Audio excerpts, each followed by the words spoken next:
The Count of Monte Cristo by Alexandre Dumas. Adapted by Sebastian Bonchkiewicz. Part 1.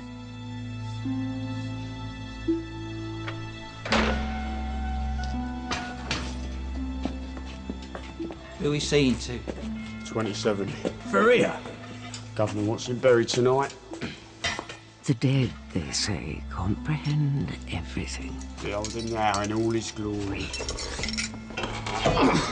The late, not so very great, Abbe Faria. Stinks in here. Never noticed. But what of the man forced to live as though dead? Oh, mother of God, he's heavier than he looks, ain't he, Swan? Which way round do you want to do this? Well, top of the head first. You hold the ends together and I'll start stitching up the shroud here. What of the man, the living, scarcely breathing man? You ever think it's true? The treasure Abbe Faria said he had stashed. What of Edmond Dantes? What do you think? Where's the weight? You'd think he'd be stiffer in the limbs, wouldn't you? Bring the barrow over, please. Well, 5 hours is a long time. You get hold of the weight, and I'll lift his feet in first. And then... the body. You come here today, my most honoured friends, and ask me to describe all I know of the cataclysm in Paris. Oh, what's what you're doing? I'm sorry, Swan. And now that a fitting and respectful time has passed, so as not to dishonour the insane and the dead, it is the Count's most solemn wish that I, Ede, his loved and trusted companion, now describe in every detail the events of that extraordinary year in Paris. Right, get the body back in the barrow. So that you may understand at last the meaning of the Count's actions. I'm trying. And comprehend, finally, the true nature of his wrath and revelation. That's more like it. But first, most honoured friends, you ask me to describe the situation of his birth. Now, let's get rid of it. His pedigree and parentage. But I must say to you clearly, and I hope without rancour, that the character of the Count is forged here, in the bowels of the notorious Chateau d'If, with neither pedigree nor parentage to guide or protect him, when he is still poor, wronged Edmond Dantes. Imagine, though, just imagine if Faria was right. The treasure of Monte Cristo. Monte Cristo's nothing but a pissing stop off Corsica. I'm getting way too old for this. Armed only with a righteous storm of vengeful fury, which rages now in his embattled and broken heart. Thunder now. Let's get this done, Swan. Ah, Dantes. Dantes, when will your ordeal... Maybe, Claude, you'd be so kind as to open the door to the parapet. ...be done? There's no need to be nasty. Mary and Joseph, wheel the barrow over to the buttons and tip it on my say-so. But where are you going to be? I'm carrying you down. You're not expecting me to tip him without you? My back's gone. Then he can stay out here all night and you can explain that to the governor. Oh, just tip it when I say so. And now, 1, at last, 2, he's 3. free. And it's here, in this one desperate moment, that the true beginnings of the Count may be properly perceived. It's here, in the depths of the unrepentant sea, pitch black and frozen, while Edmond Dantes, forgotten prisoner 34, struggles to discover the knife he has for so long concealed. A knife he prays will saw through the thoroughly secured bonds which hold him fast to the very bottom of the sea. Dantes, now tempted by the seduction of the deep, to relinquish, to surrender, to forget. Dantes, who knows that in actual fact he can never surrender, Dantes, who knows in every aching fibre of his being that he must, in actual fact, now fulfill the destiny he has appointed for himself, and at last be reborn.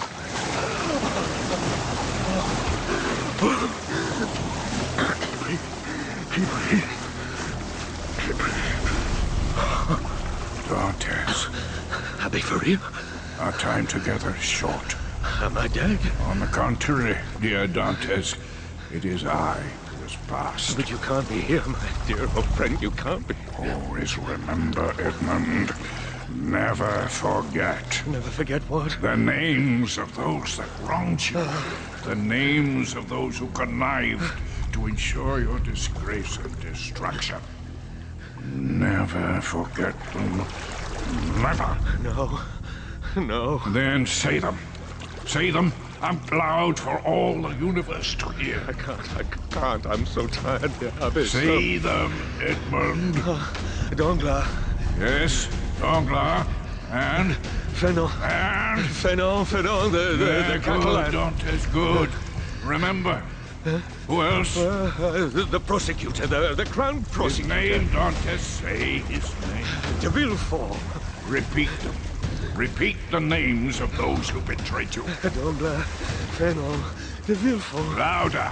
Danglars, Fernand, De Villefort. Louder still, Dantes. Loud enough to wake the righteous. Danglars, Fernand, De Villefort! Good. Dantes. But what of you, my dear Abbe? Look lively there, 34, you hear me? At about this time, I'd imagine the prison guards are opening the door to your cell I'm talking to you, Dantes. and will attempt to rouse you. Stop playing silly buggers, 34, and get...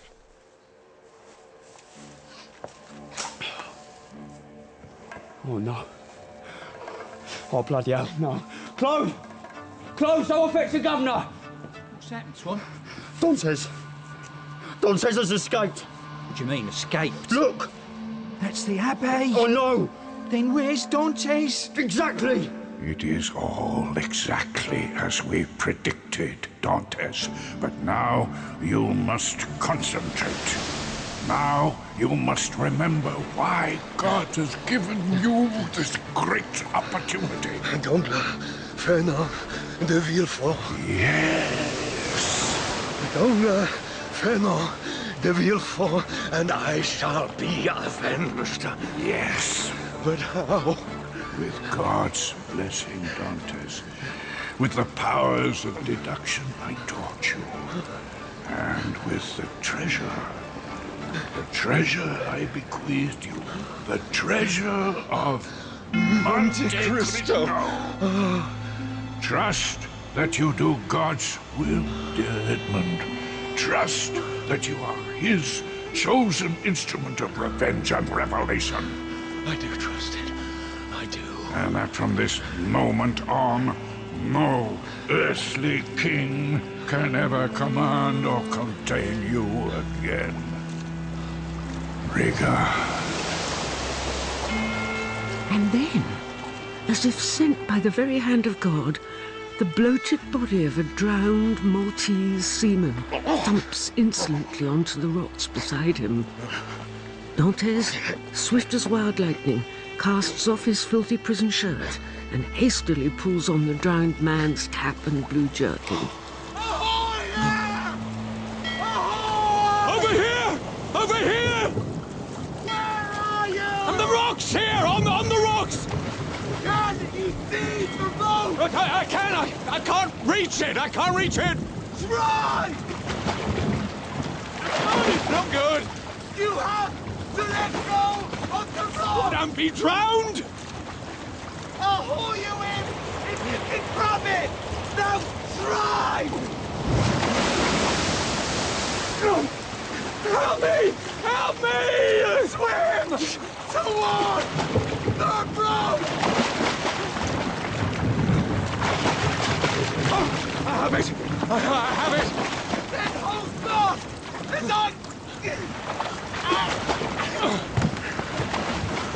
Gotcha, Maltese! Maltese! Think, Dantes, think. You are Maltese, aren't you? The wreck yonder! Thought you had to have been. I am. Maltese. Yeah, my ship was wrecked. Thank you. Thank you. Yeah.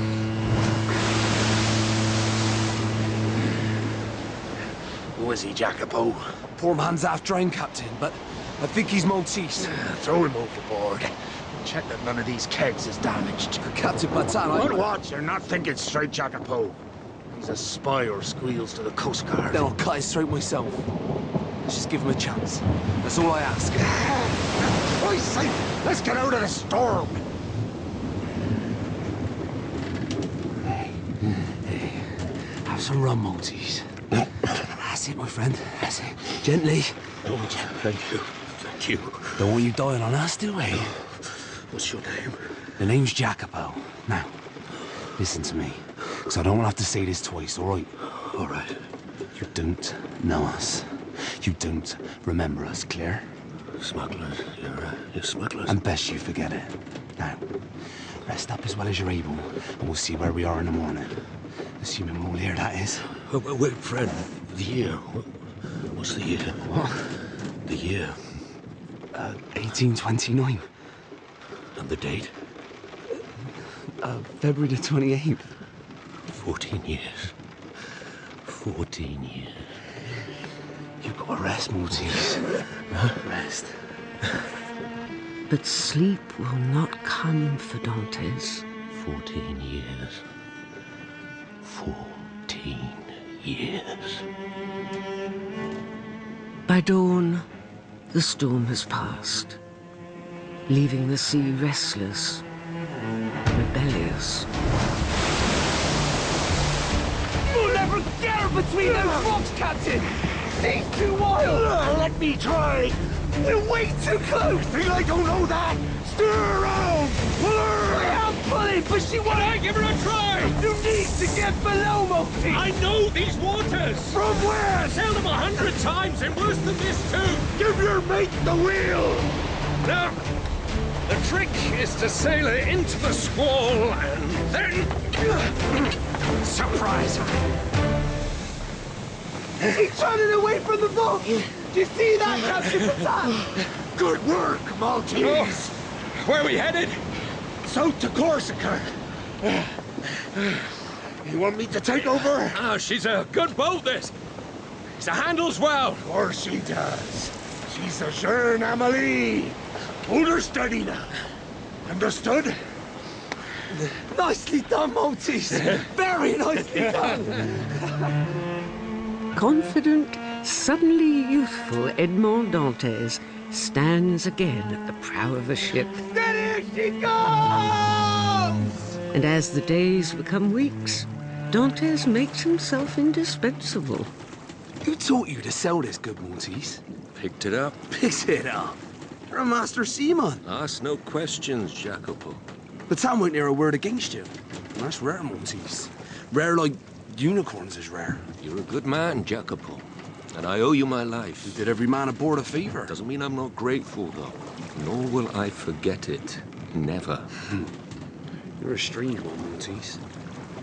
But as Dantes confidently commands the wheel, there now rises before him a younger and more innocent incarnation of himself, standing at the prow of another great ship he came to think of as his own, the Pharaon. Observe her now, most honoured friends, as she glides gracefully into the old port of Marseille. Ahoy there, Dante! Monsieur Morel! On that most fateful and accursed of days. We thought we lost you! Not a chance, monsieur! Thanks, sir, boy! Hold on! I'm coming aboard! I'll have a rope lowered! February the 24th, in the year 1815. Dead, Dantes? Captain Leclerc is dead? 14 long years before. The crew mourn him to a man, And you brought the Pharaon home in his stead? as was my duty as first mate. Did I do wrong? Wrong? Wrong? You may well have saved the business. You may well have saved Morel and Sons, boy. Oh, your father will be so proud of you. Hey, Danglars. Monsieur Morel? Is the cargo safe?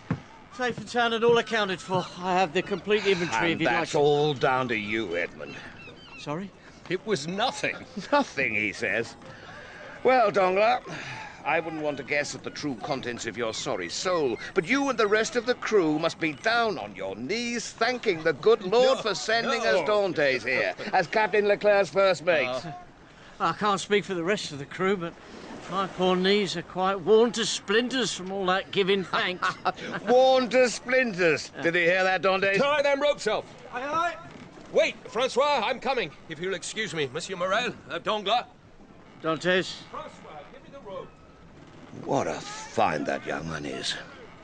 I shall make him captain, I think. Of the Pharaohs? Seafaring talent like that can't go to waste. Well, indeed not, Monsieur Morel. Indeed not. Still, there is the matter of, Of what? of our stop at Elba. Our unexpected stop. Most irregular. What on earth were you doing on Elba? Who can say? Well, I'm sure it was nothing. But for God's sake, man. Well, I did happen to glance in on poor Captain Leclerc as he lay dying and saw... Yeah, I'm sure it was nothing. You saw what? The captain give Dantes a package. Addressed to? Why, fortune teller, Monsieur Morel. All I know is that it delayed our arrival at Marseille by a good 2 days. Isn't there something you should be doing, Danglars? I'm all done, I believe. Then lend a hand over there, will you? Not upset you, I hope, sir. You did ask. Yeah, not at all. It's just... I'm on my way. Dantes! Monsieur. What's this I hear about you stopping off at Elba? Was there some kind of emergency? No, there was no emergency. Captain Leclerc gave me a package for the Grand Marshal. The Grand? And did you deliver it? As instructed. It was an order. It was Captain Leclerc's last. I see. Listen, Edmund, while you were on Elba, you didn't happen to see... He came to speak with the Marshal while I was there. Asked about the ship, its cargo. And when I mentioned your name, he recalled that he served with a Morel in Venice. You spoke with him? For half a minute.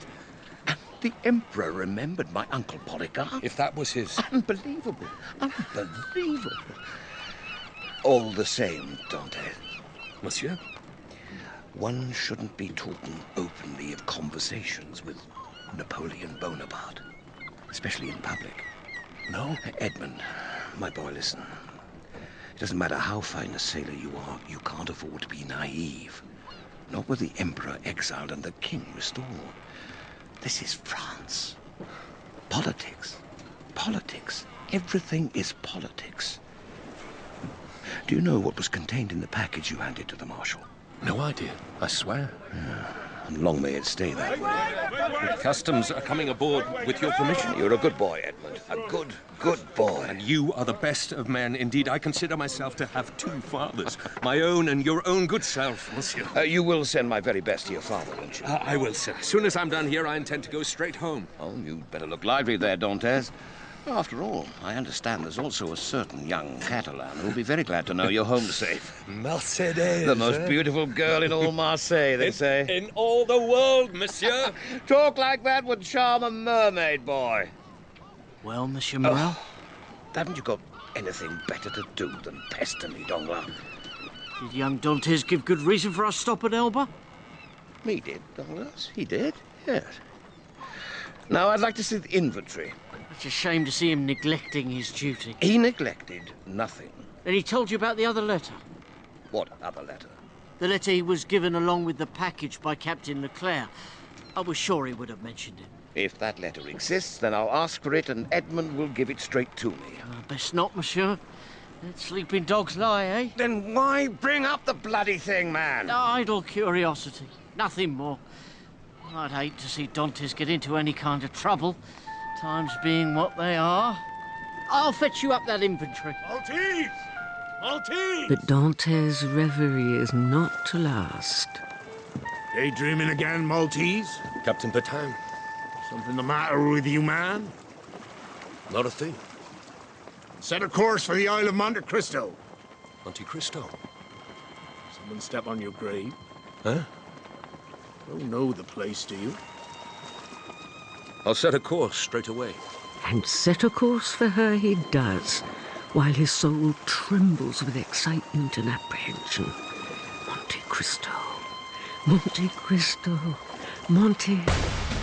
What the hell's happened? Coast Guard Patrol, Captain Batam, port side. Can we outrun them? No chance. Bastards, don't kill us! Maltese, Yes, Captain. get yourself a gun. A gun? You know how to handle a gun, don't you? I do. And stand your ground. You may depend upon it. 10 minutes later, and the deck of the Jeune Amélie is soaked Help me, Maltese! Help me! in blood. They're not saving you, pirate! Lower your weapon. Talking to me? Lower your weapon, or I shoot. We are the King's Coast Guard! I answer to no earthly king. You what? Ah! You killed him, Maltese. You bloody killed him. Are you all right? I think so. Then let's get this done!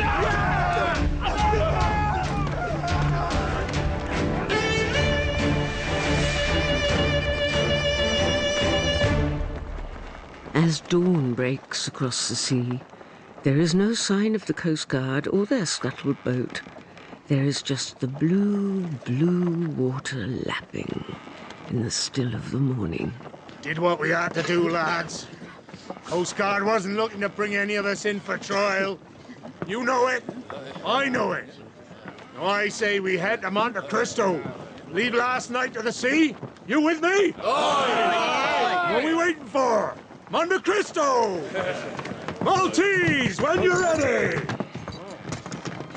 With the gentlest of touches, the Jeune Amélie at last sails out across that lively sea, where even the waves seem to sing, Monte Cristo, Monte Cristo. Monte Cristo! Bring her in smooth, Maltese! Words cannot do justice to Dante's first glimpse of the barren isle of Monte Cristo, with its outcrops of skull-white rock baking in the 2 o'clock sun. Drop anchor!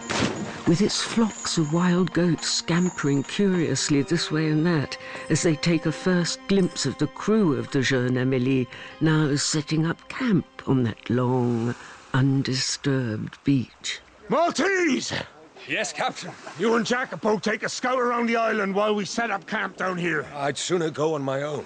Why? I'll be faster on my own. What are you standing there for? Dante's heart is fit to burst with anticipation. And Maltese! Yes, Captain? Bring us back some dinner!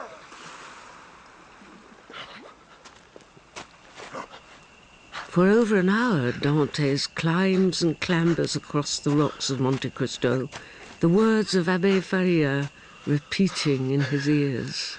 Where dried riverbed ends and the ravine begins. Those are the caves where you were first to look. Remorselessly, the sun beats down upon poor Dantes, but no amount of heat will slow him in his quest. And after an hour following the river...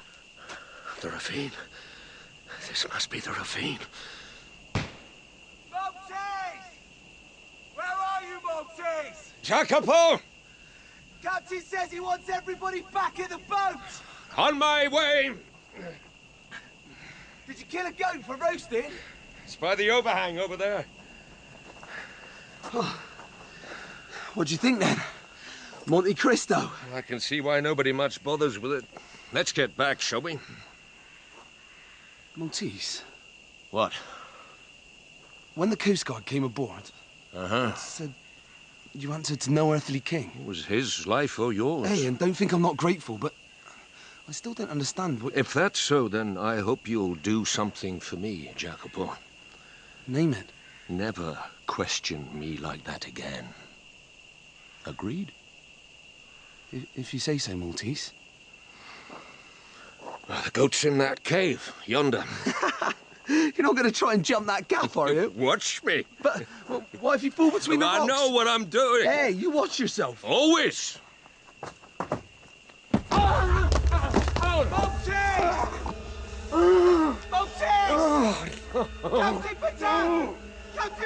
We need help here! You're not suggesting I leave you here, Monte. I'm suggesting you finish your trade with the Turk and then send someone back to find me, Captain. Try and move, just a little. It's no good. My back. I'll stay with him. That might be best. You need Jacopo on board with you, Captain. You know... You know you do. We'll leave you food, drink, and such provisions as you'll need, but mark my words, we'll be back for you, Maltese. Come, Jacopo! Hey, you look after yourself, my friend. You too. You too. I don't want to lose the wind, Jacopo! I'll make sure Patin's true to his word. Go! Don't you go die on us! Go! But no sooner has the Jeune Amélie set sail than... To work, Dantes. To work. Where tried riverbed ends and the ravine begins. Those are the caves where you are first to look. You ask me, my most honoured friends, to describe the exact location of where Dantes at last discovers...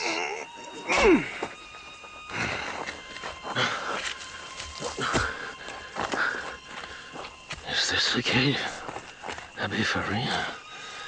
Is this the cave where you hid your treasure, my dear old friend?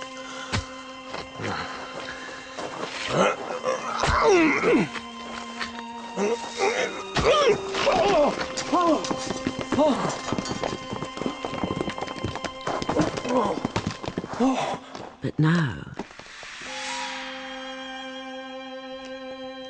as his eyes adjust to the dark of the cave, God be he praised. sees, dazzling, even in that pale half-light, a cavern crammed tight with emeralds and diamonds and pearls without compare. It's not possible. Where he discovers such riches As are not found in heaven. and at this moment, in a forgotten cave on the all but forgotten isle of Monte Cristo, Dead, you say? I'm sorry to say so. his true journey begins. Dantes is dead? He is. To Dantes. Dear departed Dantes. To Dantes. Won't you at least let me pour you a glass of wine in his memory, Abbé Bassoni? I am quite content with water. The sign of the inn of the Pont du Gard creaks in even the slightest breeze. Did you know poor Dantes well? I administered the last rites to him. Then he died with a clear conscience. His death, I do assure you, Monsieur Cadrousse, was utterly wretched.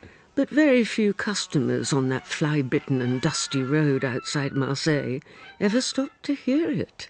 May I ask what it was killed him? Prison killed him. That he survived as long as he did was a miracle in itself. Did you just catch... Habits one picks up. Now, fly away. Perhaps you might say a prayer for Dantes. Let us look a little closer at the kindly, somewhat grizzled face of Abbé Busoni. You see how the Lord only punishes the good. I believe the Lord only punishes the wicked. And perhaps we may find features with which we are already acquainted. Well, there I would have to disagree with you. I take Dantes. Was Edmond Dantes good? I believed him to be a criminal. Oh, there's a lot I could tell you about that young man. Things that happened. There are. But honour demands silence. Oh, excuse I. You knew his father, I believe. Oh, old Louis Dantes. My poor heart breaks to even hear his name. How that man suffered. Petitioning the magistrates every day for some news of his son, receiving nothing. Awful, awful. He died of typhoid, I believe. Typhoid?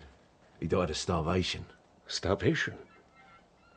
Sure you weren't acquainted with old Dantes, Father?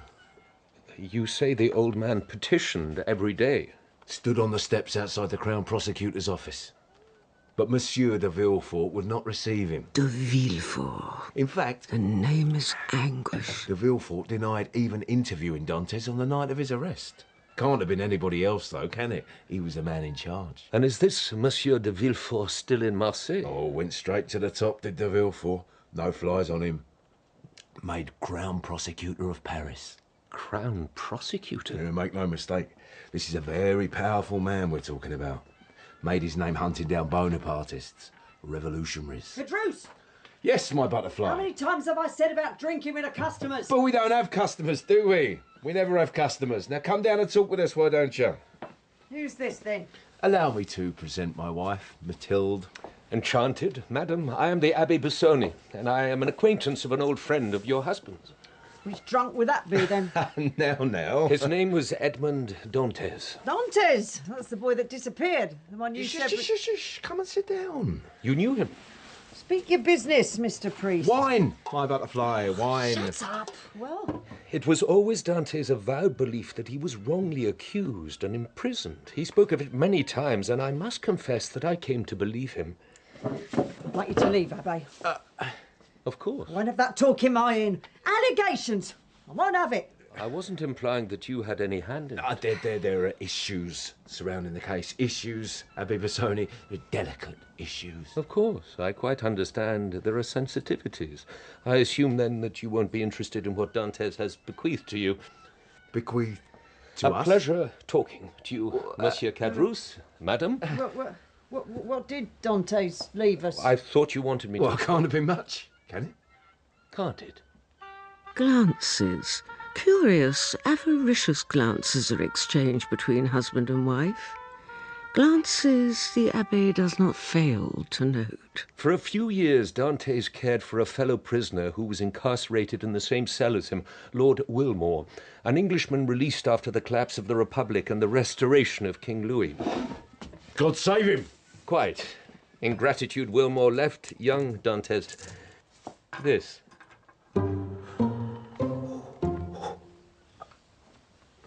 What is that? Is that, Is this some sort of joke? I assure you it is not. Then what is it? It is what it looks like. It looks like a diamond ring. The stone alone is worth 75,000 francs, I believe. And it was Dante's last wish that I sell it and divide its value 5 ways. A fifth to your good self, Monsieur Cadrousse. A fifth to Danglars, who served with him upon the Ferron. Another to Fernand, the Catalan fisherman. Another to his beloved fiancée, Mercedes. And a last fifth to his dear departed... to his dear departed father, Louis Dantes. But since I now learn that old Dantes is dead, then its value will have to be divided into 4 and shared amongst his remaining trusted friends. What do you say, monsieur? But at the inn of the Pont du Gard, there is only an astonished silence and the creak of a long-neglected sign. I say there are things that you should know about these so-called friends of poor Edmond Dantes. Things? Bolt the door, wife. The inn of the Pont du Gard is closed for the rest of the day. Mind if I take a closer look at that ring? With pleasure. Oh, and you wouldn't be lying to us, Father? Abbé Busoni's a man of God, my butterfly, and I won't have him insulted with insinuations, not while he rests beneath my roof. Now bolt the door. But I must tell you, in all seriousness, Abbé Busoni, that the men of whom I'm about to speak are powerful, powerful people now. These friends of Dantes. Very powerful. Do you understand? I'm not sure that They could crush us, easy as you could have crushed that fly. I see. So, where to begin, where to begin? Light gleams now in the eyes of the innkeeper Cadrousse. I suggest the beginning. A light as bright as diamonds, glittering deliciously in a flame. Night before Dantes was arrested, we was all in this bar, just off the quayside, the Marionette. There was me, Danglars, and the Catalan fisherman, Fernand. Go on. Of course, we're going back 15 years here, but I recall that night clear as if it was yesterday. Danglars had just returned from 3 months at sea with Dantes, and he had a right thirst on him. But the way I remember it, it was Fernand who said, Captain? Old Morel made Edmond Bloody Dantes captain of the Pharaon? Tell the world, why don't you? But that's not right, Danglars. That's out of order, that is. You deserve captain, and I don't care who knows it. Dantes is a good man. He'll do well. To Dantes. To Dantes. Dantes. Always bloody Dantes. Did you see him in Mercedes on the quayside? Bloody Romeo and Juliet. He's only been away 3 months. Me, I've been at her side day after day, waiting for something, anything, some sign of affection. I even sing to her. So does a sweet little pussycat. You want to take this outside? Will you stop making a spectacle of yourself, Fernand? But I love her. I love her. And I'd sooner be captain of the Pharaon. But we can't have everything in this life. Pass us a bit more of that wine, will you? It's only because you have never loved that you can be so callous. The only thing you want to do is get inside them pretty petticoats. I seen the way you look at her. Naughty, naughty Fernand. Another word and I'll cut your drunken throat, Caderousse, I will. Still, I do feel bad about one thing. And what's that? Protecting a traitor. Not doing my duty to the king. What are you talking about? Dantes has a letter. Don't know who it's addressed to exactly, but 2 days shy of getting back to Marseille, he decides to drop anchor at Elba. See the Emperor. You saying Dantes is plotting to bring Bonaparte back? I'm saying that I don't feel right about knowing what I do. As a loyal and true subject of His Majesty. That's why I wrote this.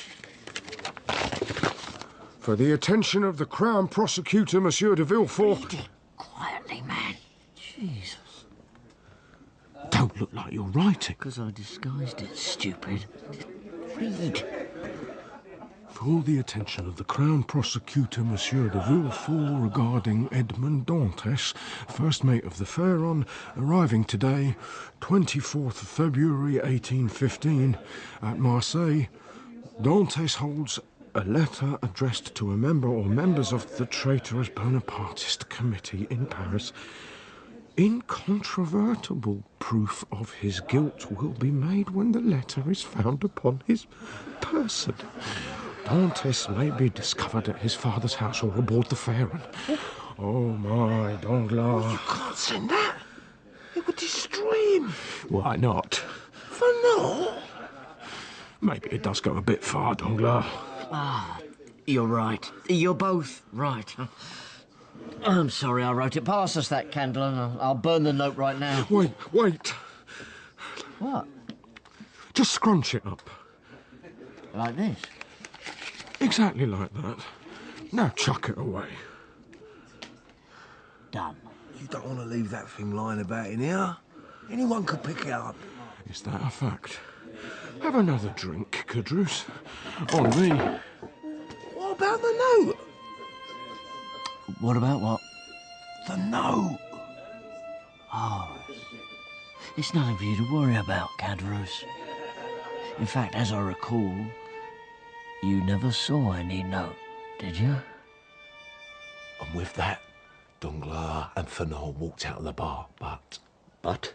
Night has wrapped its cloak about the scuffed old table, and only a solitary candle. But it was all a ruse. Gutters. Because no sooner had Fernand and Danglars made it look as if they'd left the bar, then back comes Fernand to retrieve the note and deliver it straight to the authorities.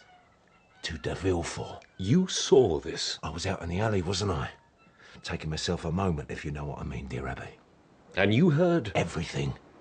Did you get the letter back, Fernand? I did, Danglars, I did. What do we do about Caderousse?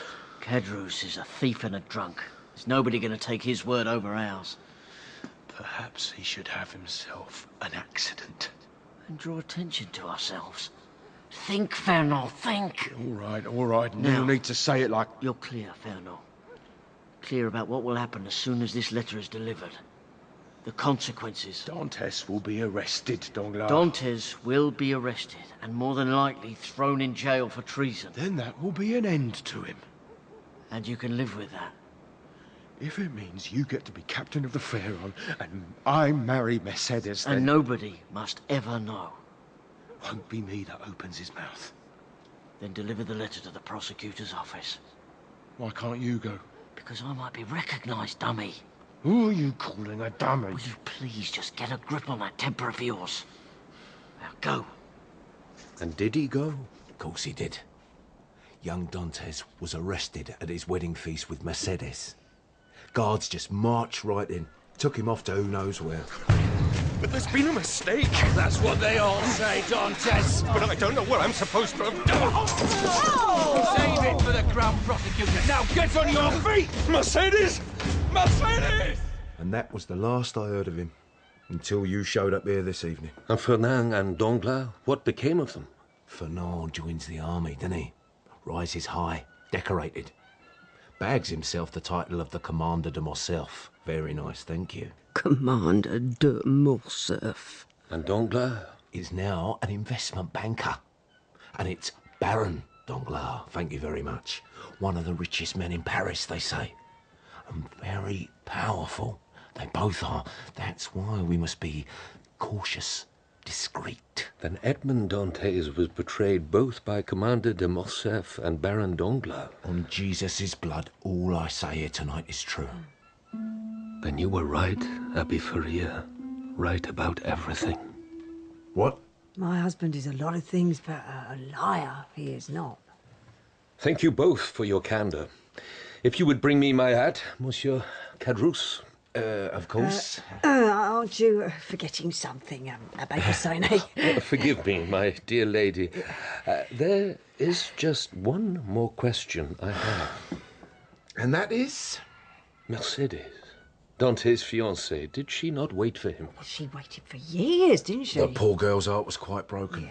For 2 years, she resisted Fernand's advances, petitioned the court, until... Until? She accepted, finally, that her Edmund was never coming back and was most likely dead.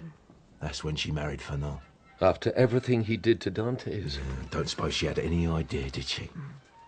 They've even got a boy, I think. Oh, well, Albert. Albert. Quite the little prince, I hear. I see. Well, then, what can I say? Monsieur Caderousse, Madame. Oh. May Dante's diamond bring you all the happiness you deserve. And Baron Danglars, Commander Fernand, are not worth further discussion. Bless you, Abbé Busoni. Bless you. An hour later, and Monsieur and Madame Caderousse consider their good fortune. We should go get it valued. I'll be sure to do that tomorrow. I'll come with you. It's a while since I got to Marseille. Believe it best if you stay here, wife. Beg pardon? Said it would be better if you stayed here. Well, what's that supposed to mean? Husband? Time to fly away, my little butterfly. Get away from me! Caderousse! Get away from me!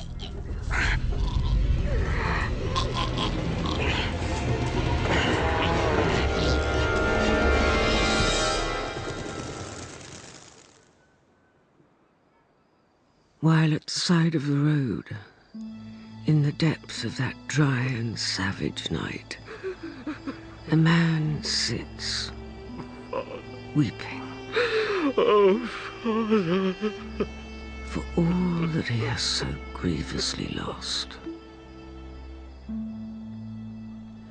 I'm sorry. I'm not sure I quite caught the name.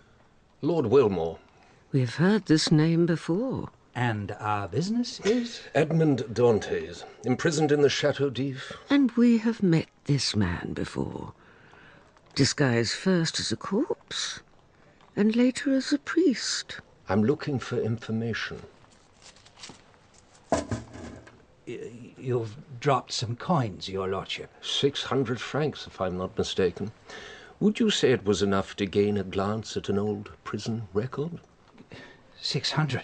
The Dantes file would be kept here in the Public Records Office. Edmond Dantes. It would. It would. Then...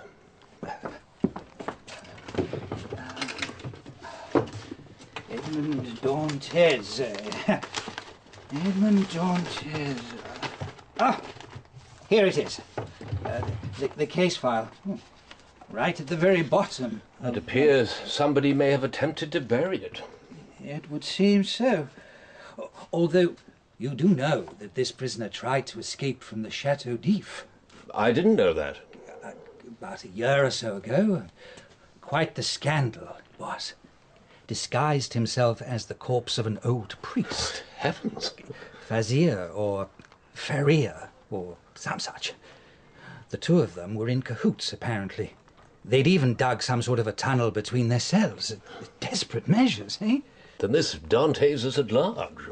No, sir. Not a chance. Nobody escapes the D'If. Dantes was thrown into the sea. Cannonball about his feet. He's dead? Drowned, without a doubt. Would you mind if I took a look at it? The file? Be my guest, your lordship. And are these notes on the arrest papers from de Villefort? That's the Crown Prosecutor's signature, yes. The notes would have been taken on the night of Dantes's arrest. I see. Is there anything else I can do for you, Lord Wilmore? You've been more than helpful, Monsieur Boville. Thank you. There they are. A little faded, but quite distinguishable. The words Dantes has dreaded for so very long. Regarding Edmond Dantes, fanatical Bonapartist plotted return Bonaparte from Elba, solitary confinement in the Chateau d'If, close supervision. N-A-T-B-T. What do these letters signify? May I see? No action to be taken. It means the prisoner, Dantes, was considered to be too dangerous to be released. Ever? It would seem so. And the handwriting is... That of de Villefort, the Crown Prosecutor. It's definitely his hand.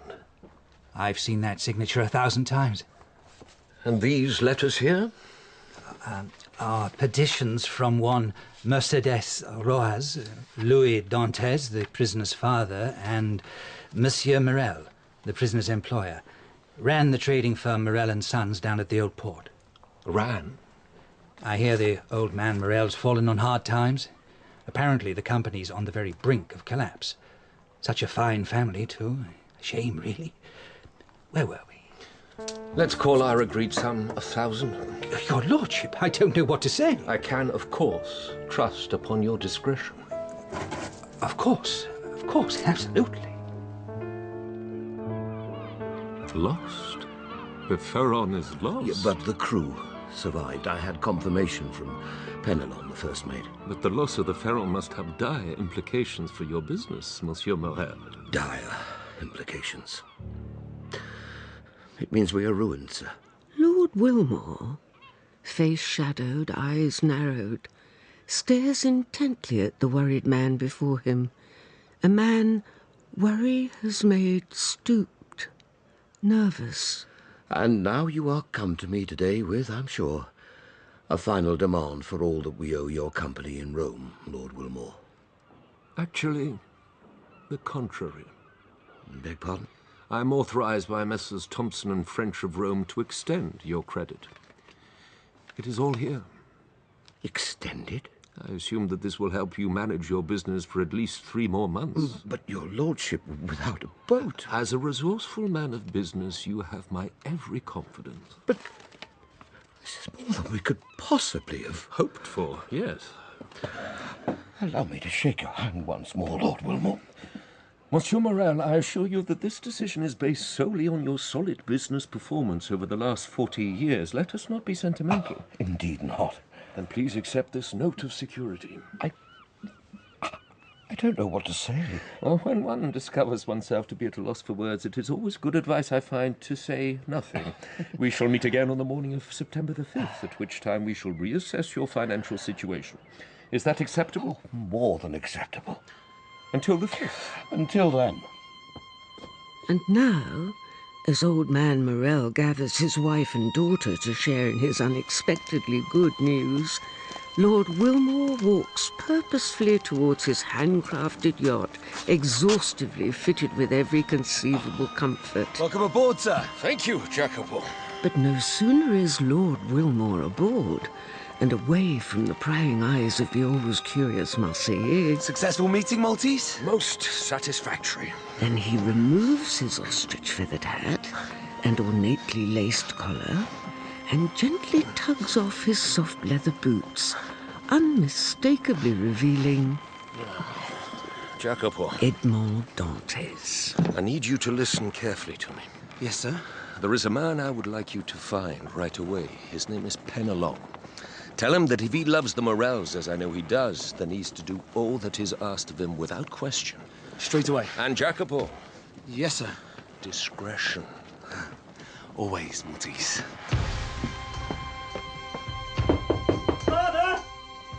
But 3 months pass as swift as wasps. Leave me be, Maximilian, please. About spilt honey. I insist that you open this door! Did I not make myself clear? Perfectly!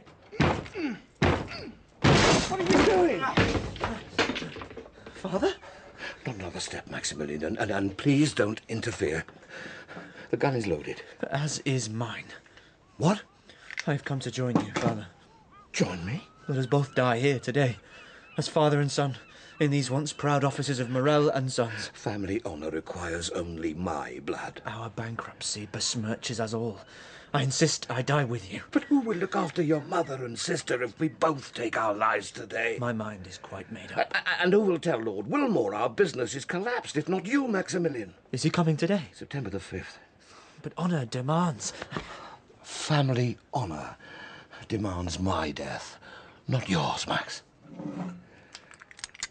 Thank your mother for all that we have been blessed with over the years. Attend to your sister Julie, too. She is your responsibility now. Father! Father! The door, Maximilian. I don't want your sister distressed. Of course. Oh, this may not be the best time for For any... what? You must listen to your brother, Julie. A gun, Father? These are not matters that concern you. Not matters that... Max? Honour demands... Honour demands that you look at this. Is that a diamond? It is. From where? I don't know, but I received a letter from some person who signed himself as Sinbad. Sinbad? And, according to the letter, it is Sinbad's greatest sorrow to see the once great name of Morel brought low.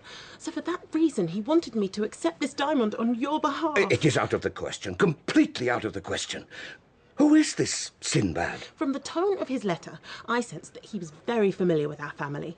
But the diamond is not the reason I'm here, Father. It isn't? The Pharaon is saved. What? It's coming into port right now. Morel and Sons is saved from ruin, Father. See for yourself. Can this really be? The eyeglass. Fetch me the eyeglass. Here you are. That's Penelon. That's Penelon on the deck. And he's waving. Morel and Sons is saved, Max. Saved!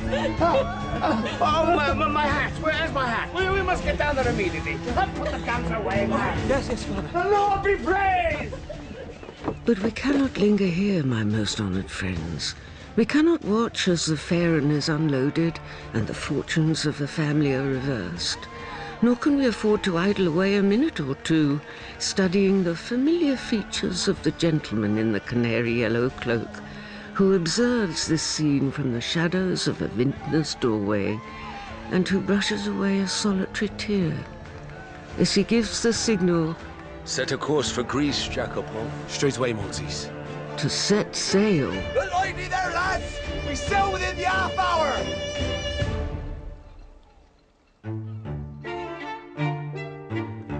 I don't know what more I can say about him, Maximilian. But he must have told you something about himself. Anything? All I know is that I owe him my life. Of course you recognise our location, my most honoured guests. Honestly, Maximilian, he's like some kind of benevolent octopus with an invisible network of tentacles spreading every which way at once. An octopus? And you arranged to rendezvous with him today? 10 o'clock at my apartments on the 21st of May. Yes, we are in Paris, in the fashionably decorated drawing room of one of its most eligible bachelors. Do try to look just the tiniest bit interested, Max. Albert de Morcerf. I am. And did we not last see his guest, Maximilian Morel, on a quayside in Marseille some 10 long years before? He is, without doubt, the most extraordinary fellow. For now it is time to speak of the cataclysm. Excuse me, sir. The cataclysm in Paris. Yes, Marcel? There is a gentleman at the door, sir. He says he has an appointment with you. Did he give a name? He did, sir. The Count of Monte Cristo.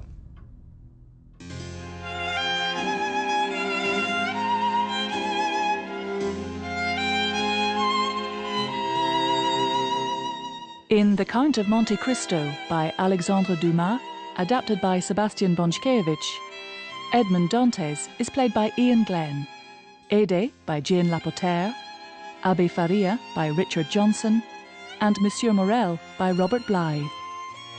Danglars is Toby Jones, Fernand Zubin Varla, Cadrus Ben Crow, Mathilde Liza Sadovy, and Jacopo Joe Sims. Captain Patin is played by Patrick Brennan, Albert de Morcerf by Will Howard, Max Morel by Adam Nagaitis, Julie Morel by Eleanor Crooks, and Claude by Paul Stonehouse. The music is by David Tobin and Jeff Meagan. And the directors are Jeremy Mortimer and Sasha Yevtushenko.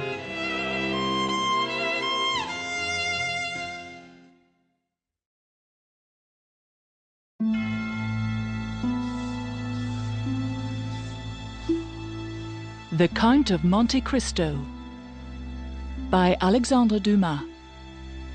Adapted by Sebastian Bonchkiewicz. Part 2.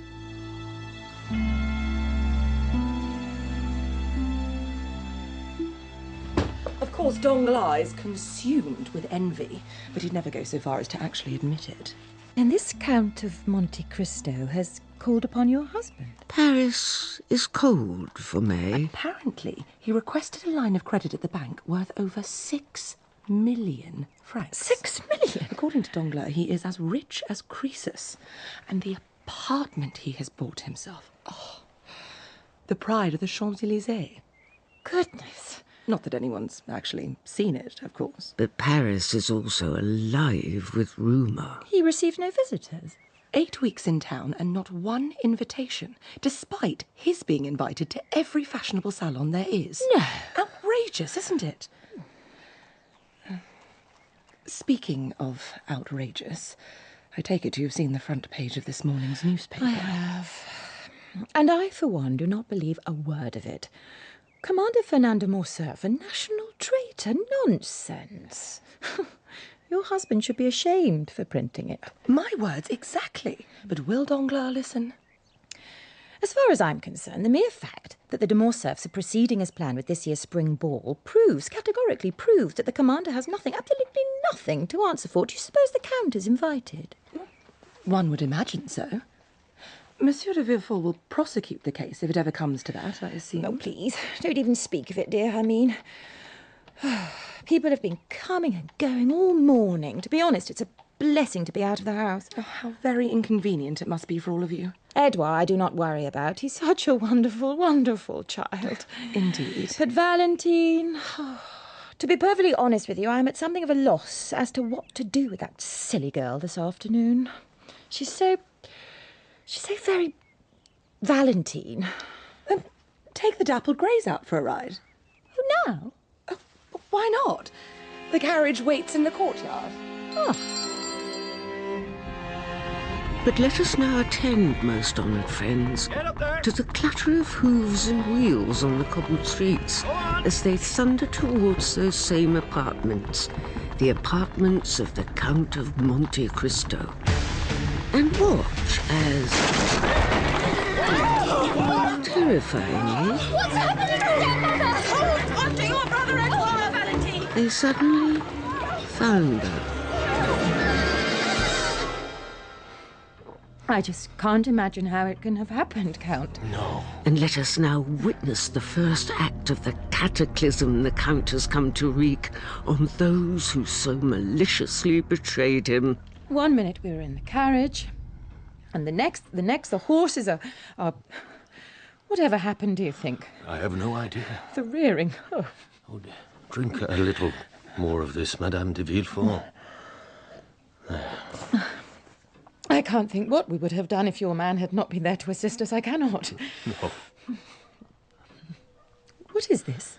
A tonic to revive you, nothing more. And Edouard? Where's Edouard? He and Valentine are next door. Are they all right? I believe Valentine is reading and Edouard is playing contentedly with his toys. If anything were to happen to that most dearest of boys, then I don't know. I really don't know what I would do. And Valentine? Valentine is more, how does one say it politely, self-contained. Takes after her late mother, my husband's first wife. Then she is not your daughter? Heavens, no. This elixir is really very good. Was it made from some sort of compound? It was. Of what elements? Is chemistry an interest? To a frivolous, silly woman such as myself, but yes, Count, yes. The light that science casts on the invisible world has always fascinated. In that case, I would be delighted to enlighten you. And as the wife discovers the secrets of the Count's elixir, so the husband... Order! Order! This emergency tribunal will come to order. Monsieur de Villefort makes his case. The allegations prepared by the Crown Prosecutor's Office against Commander Fernand de Morcerf are as follows. 1. That during the war against Turkey 10 years ago, he actively conspired with the Turkish authorities against our ally, the potentate Ali Pasha. 2. That he profited personally from this act of treachery. And 3, that this betrayal led directly to the assassination of one of France's most trusted allies, as well as ensuring the eventual victory of the enemy. Order! No matter how unpalatable the members of this committee may find these allegations, it is my intention to provide you with an eyewitness tomorrow who will directly corroborate all that the Crown alleges. Good afternoon, gentlemen.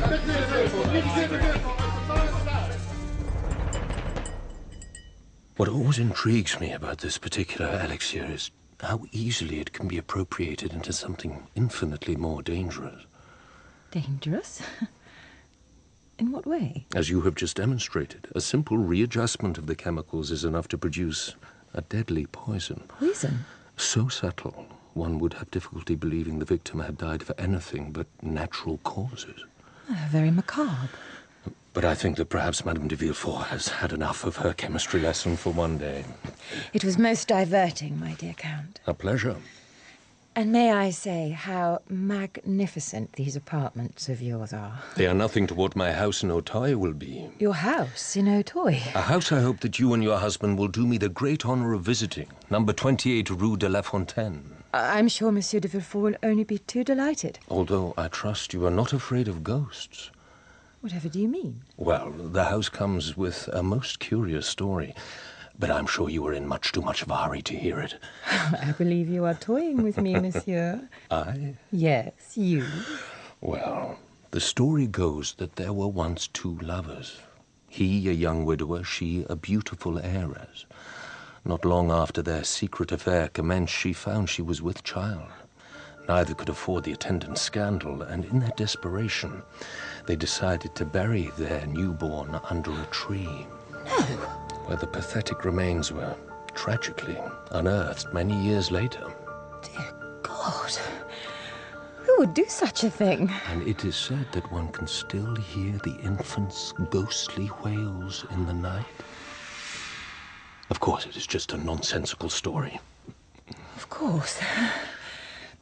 And I have taken up far too much of your time. Not at all. Now, I shall gather up the children and bid you adieu. Will I be seeing you at the spring ball this evening? Sadly, no. My husband does not believe it appropriate.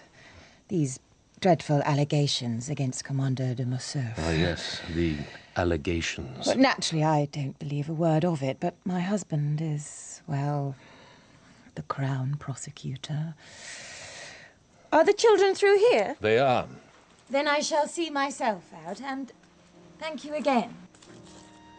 I've never seen a house like it. Count?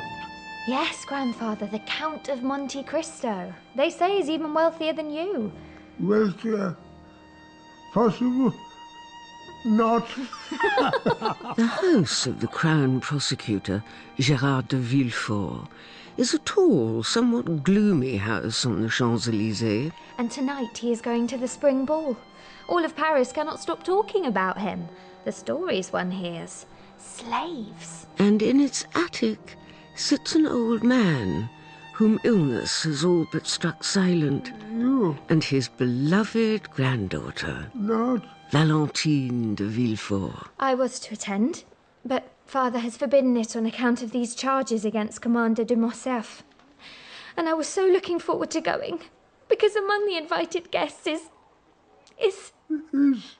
Oh, that I might see him for just a moment. Oh, Grandfather. He is of good family. Who? I cannot tell you. I wish I could, but I cannot. Father would never allow it. Cry. Don't. Valentine.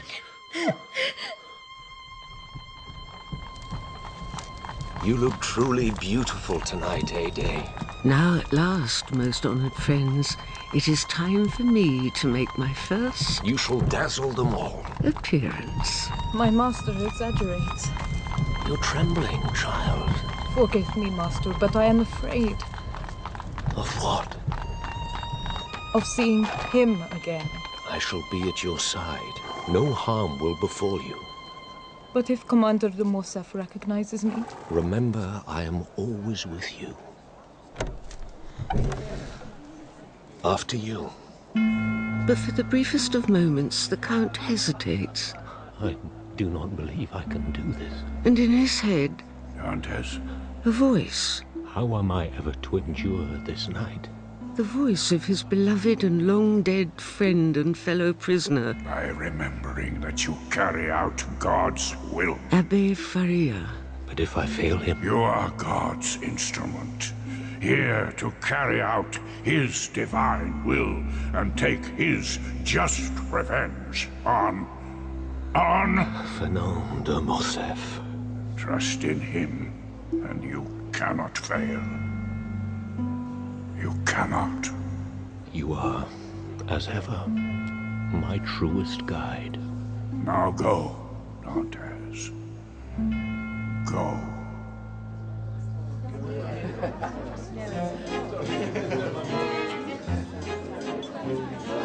Ladies and gentlemen, the Count of Monte Cristo and Mademoiselle Aday. Excited, curious eyes now peer over exquisitely ornamented fans, and sharp, curious glances bolt, wild as white lightning, across that ballroom bedecked with flowers. Remember what I taught you, Aday. Never look down.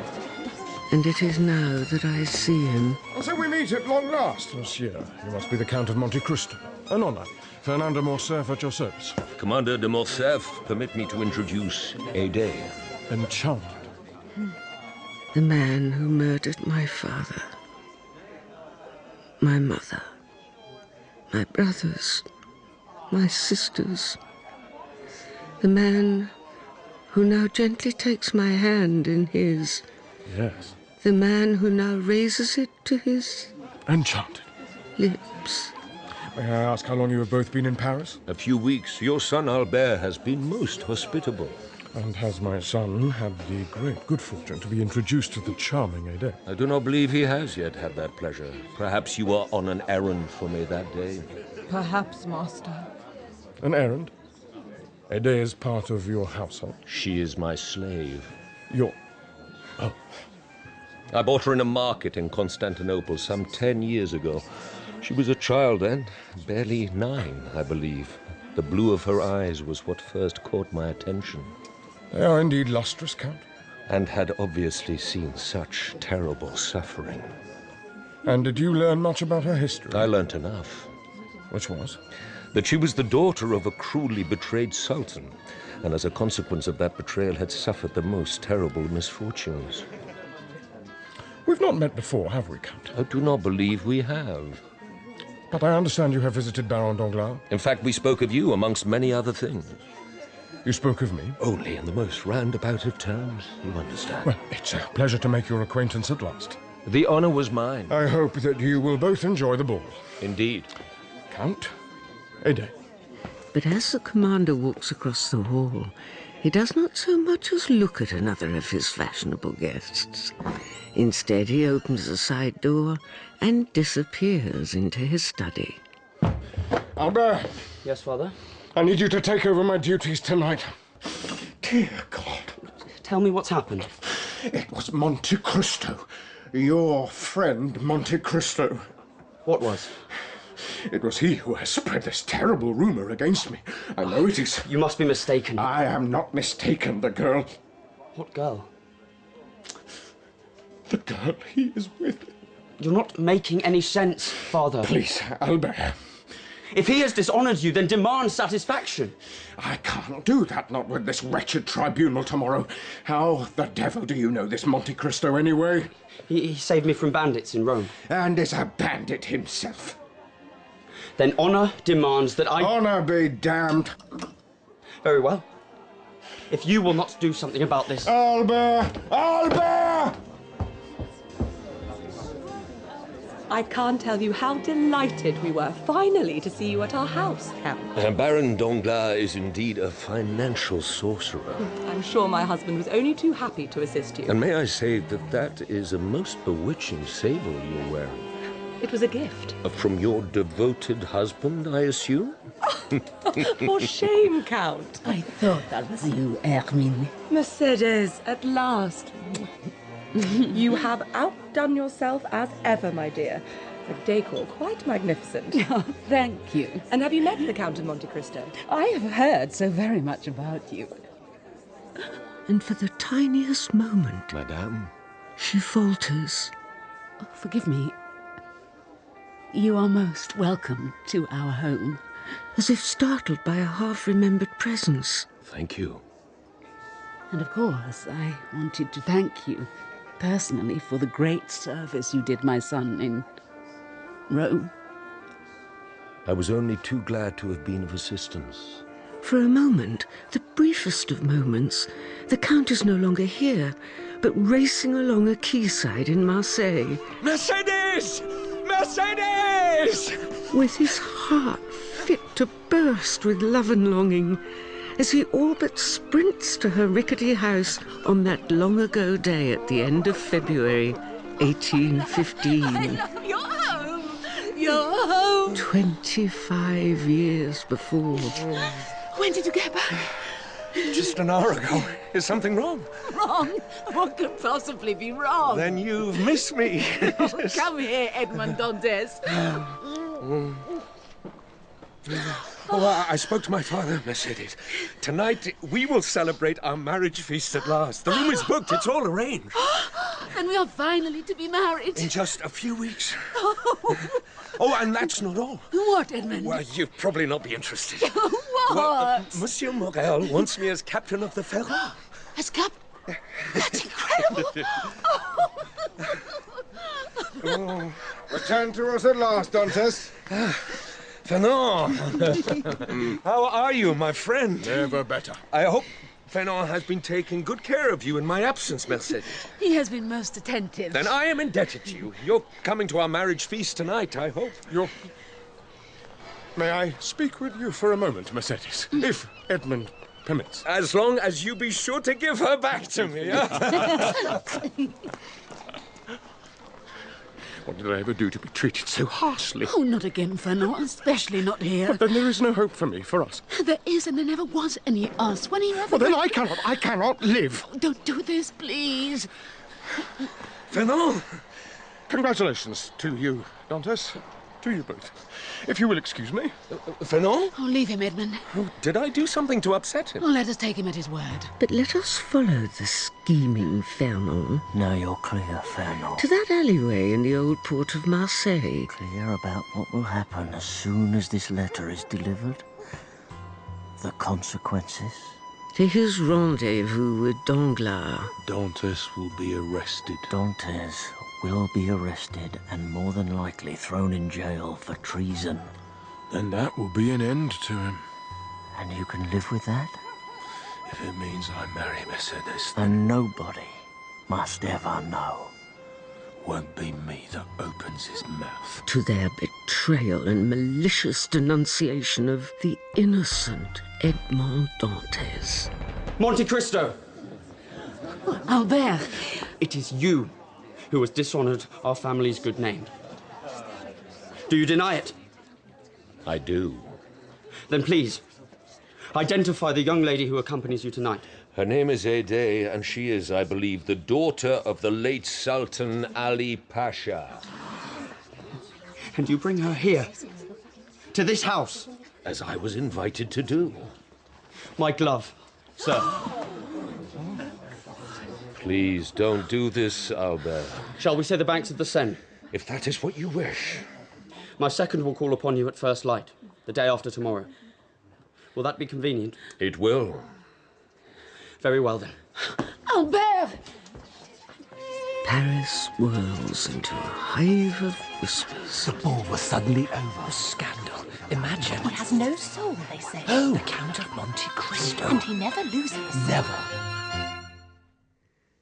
And as the night turns into the first light of day, the Count and I sit quietly together in my beautifully appointed chambers overlooking the Champs-Élysées. And if this tribunal won't believe me? They will believe you, Ede. You must have faith. Commander de Morcerf is a national hero. He is also a murderer. Will you come with me to court? It will be better if you go on your own, but I shall be here waiting. Depend upon it. You are my most loving master. There is no need to address me so. But am I not your slave? In name alone. Away from you, I have no freedom. Surely the day must come when a child liberates herself from her parent, no matter how benign they may be. But you are not my parent, and I am very far from considering myself your child. I am not sure I take your meaning, Ede. Will that traitorous devil, Fernand de Morcerf, at last pay for his crimes? Thanks to you, he will. Yes. Then my family will finally be avenged. Sleep now, child. And as the Count closes the door and descends to his study, another study door Have you any idea what time it is, Commander? is opened. I do, Baron Danglars. Yes. But I have come to you on a matter of some urgency. Which is what, may I ask? The conversation you had with your good friend, the Count of Monte Cristo. Now, Fernand. No need for the tone. What on earth do you think you're doing? Focusing your attention, I hope. Have we not seen these two together before? In a small, dirty alley in the old port of Marseille? I don't know what it is you think I can do for you. I think you can publish a retraction of the accusations against me. I am merely the paper's proprietor, not its editor. Don't play me for a fool. Publish a retraction. Provide me with some evidence supporting your position, and I will gladly do so. Of course, they were both a little leaner then, a little hungrier. What did this Count of Monte Cristo tell you? Well? He merely mentioned in passing that he had heard tell of a high-ranking French officer being involved in the betrayal of Ali Pasha to the Turks. We had our man out there do a little investigating, and... And? You know what you did, Fernand. Tribunal or no tribunal. This isn't happening.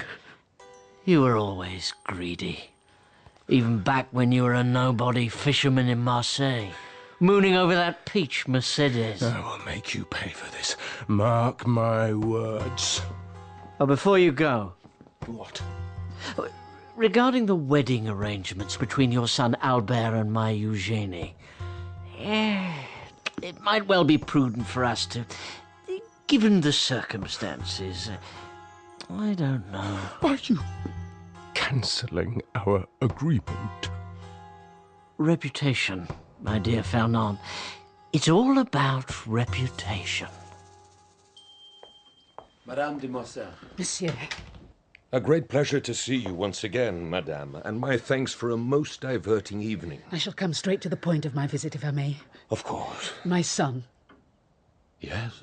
But watch, most honoured friends, as her resolve deserts her, as she is confronted now by those cold blue eyes, searching out, it seems, the deepest chasms of her heart. I believe my son was a friend to you. I still consider him so. And am I, then, by extension, a friend also, Count? I am at your service, madame. But are we friends? Observe them there together, eyes fixed steadily upon the other, as if each dares the other. Perhaps when we are a little better acquainted. To breathe. Are you sure I cannot offer you any refreshment, some coffee, perhaps? May I speak frankly? By all means.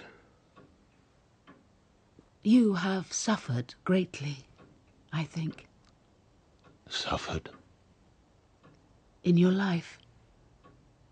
You have lost attachments, perhaps loved ones. The point of your question, madame. But you are not unhappy now. My present happiness is on an equal par with my former disappointments. I am not sure I take your meaning. No. No. You are married, monsieur? I have not had that good fortune. You are unattached? I am. The girl who accompanied you yesterday, the girl who now gives evidence against my husband. My slave, Aidé. There was a girl, since you ask, a girl I once loved, in Malta. Malta? Long time ago, 25 years. While I was unfortunately lost at sea, she discovered she loved another. It is an old song, often sung. Perhaps my youthful heart was not as resilient to disappointment as it might have been. And you are sure she loved another? As sure as you were standing there before me, madame. There could be no mistake? You have never thought to return to Malta to seek her out? No. And have you forgiven her? Her I have forgiven. Others, those who engineered our separation, I have not. But who could have engineered your separation? Did you not just say you were lost at sea? Did I? Spare my son's life, monsieur. It is he who has challenged me. Then I beg you. I need not remind you of the verdict of that stony-eyed tribunal, thanks in no small part to the evidence I now give on this miserable Parisian afternoon. Father? Yes, Albert. What are you doing? I need not remind you of the public vilification heaped upon the house of the unmasked traitor Fernand de Morcerf. Arranging my affairs. Or of the warrant now issued for his immediate arrest. The girl who accompanied the Count last night, Aidé. What of her? Her evidence to the tribunal this afternoon. If you've something to say, boy. Is it true, Father? The things she accuses you of: betrayal, treason. What do you think? I'm asking you.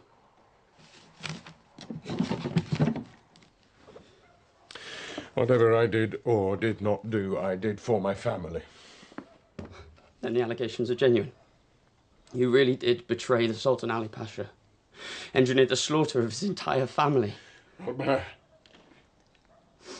Everything we have, everything I am, a lie. Goodbye. Answer me, Father.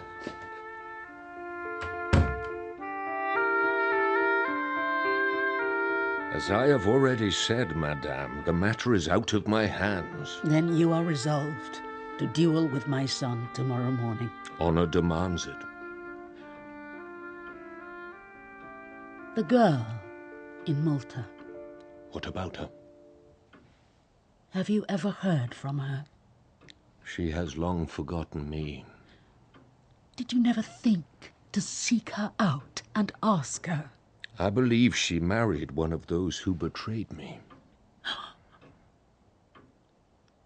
I have no idea what you are talking about, monsieur. I believe you, Madame de Morcerf. I do. The son cannot be held responsible for the crimes of his father, no matter how heinous. Lose this duel, I beg you. Then you are asking me to die. We shall see. We shall see.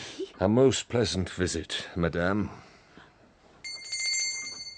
Jacopo will show you out. I can find the door without him. Thank you.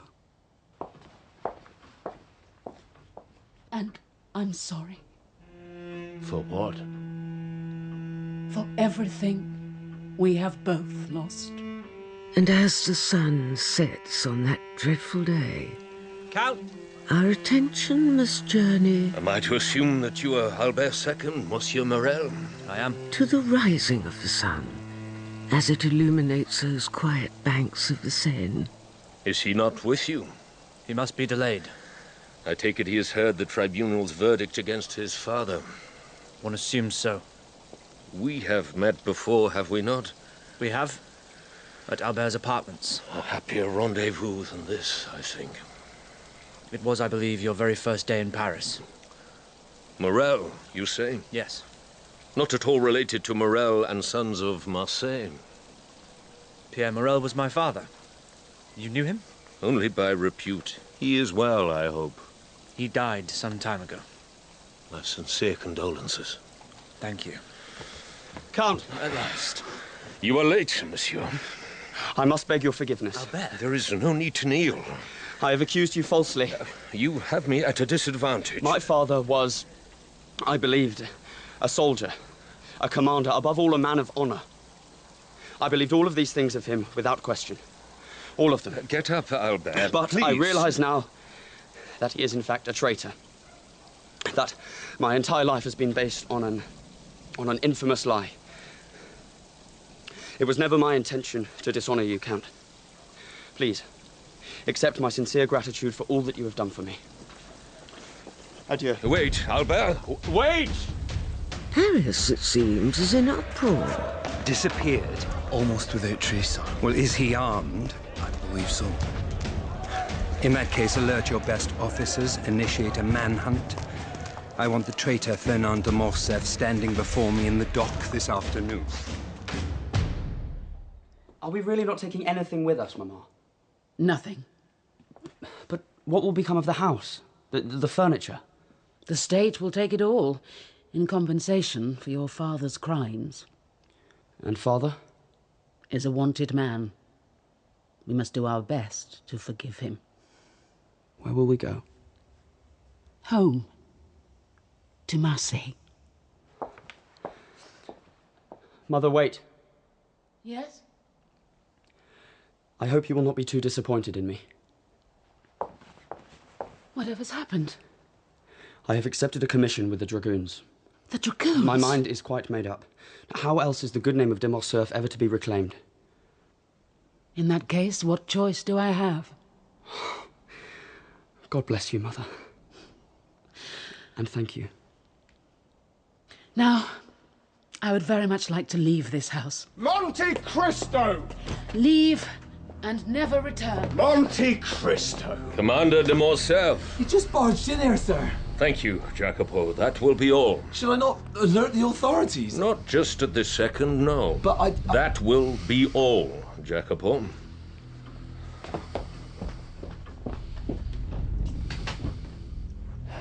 May I offer you some brandy, Commander? Brandy? Or wine? Are you mocking me? No. I trust your wife and son are well. My wife and son have abandoned me. I'm sorry to hear that. Are you really? I am. You see, I very much wanted to see for myself the face of the man who has actively sought to destroy me. In order for you to accomplish that, you need only find yourself a looking glass. What did you say? I said you need only find yourself a looking glass. You know that I could kill you where you stand. I know that you could try. Is that a threat? It is a simple statement of fact. Do you know who I am? All too well. I assume your man has gone to alert the authorities. Ade was barely 8 years old when I bought her. A child in a dirty cage. Your little slave girl testified against me in open court. Lied. Do stop deluding yourself, Fernand. You dare to address me by my Christian name? I do. Then again you have me at a disadvantage, monsieur. Do you really not know me? Of course I don't know you. I think perhaps your wife may have recognized me. Mercedes was here. She is still as beautiful as she ever was, isn't she? What business have you with my wife? And to think that we were engaged to be married once upon a time. Dantes. Edmund Dantes. You seem surprised. This is a trick. A jest. 14 years in the Chateau d'If. Get away from me! Ignored, forgotten, left to die. And all thanks to a piece of paper falsely denouncing me as a traitor to the authorities.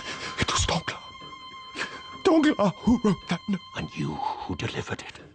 How could you know that? I know what occurred in Marseille that night in every particular, Fernand. Edmond Dantes is dead. Dead. Really? How can this be happening? How? And now, at last, you know what it is to have everything you have ever loved taken away from you. I could kill you. I could. This pistol's loaded. Hard to kill a dead man, wouldn't you say? I'd imagine your execution will attract quite a crowd, don't you? You'll be the talk of all Paris. And Danglars? Danglars and I will meet in due course. You may depend upon it. Oh, help me. Dantes, please. No. I cannot be arrested. The disgrace. There is no alternative. Unless... Unless... You hold the solution in the palm of your hand. Goodbye, Fernand. Oh, you don't want to watch me die? I believe I already have.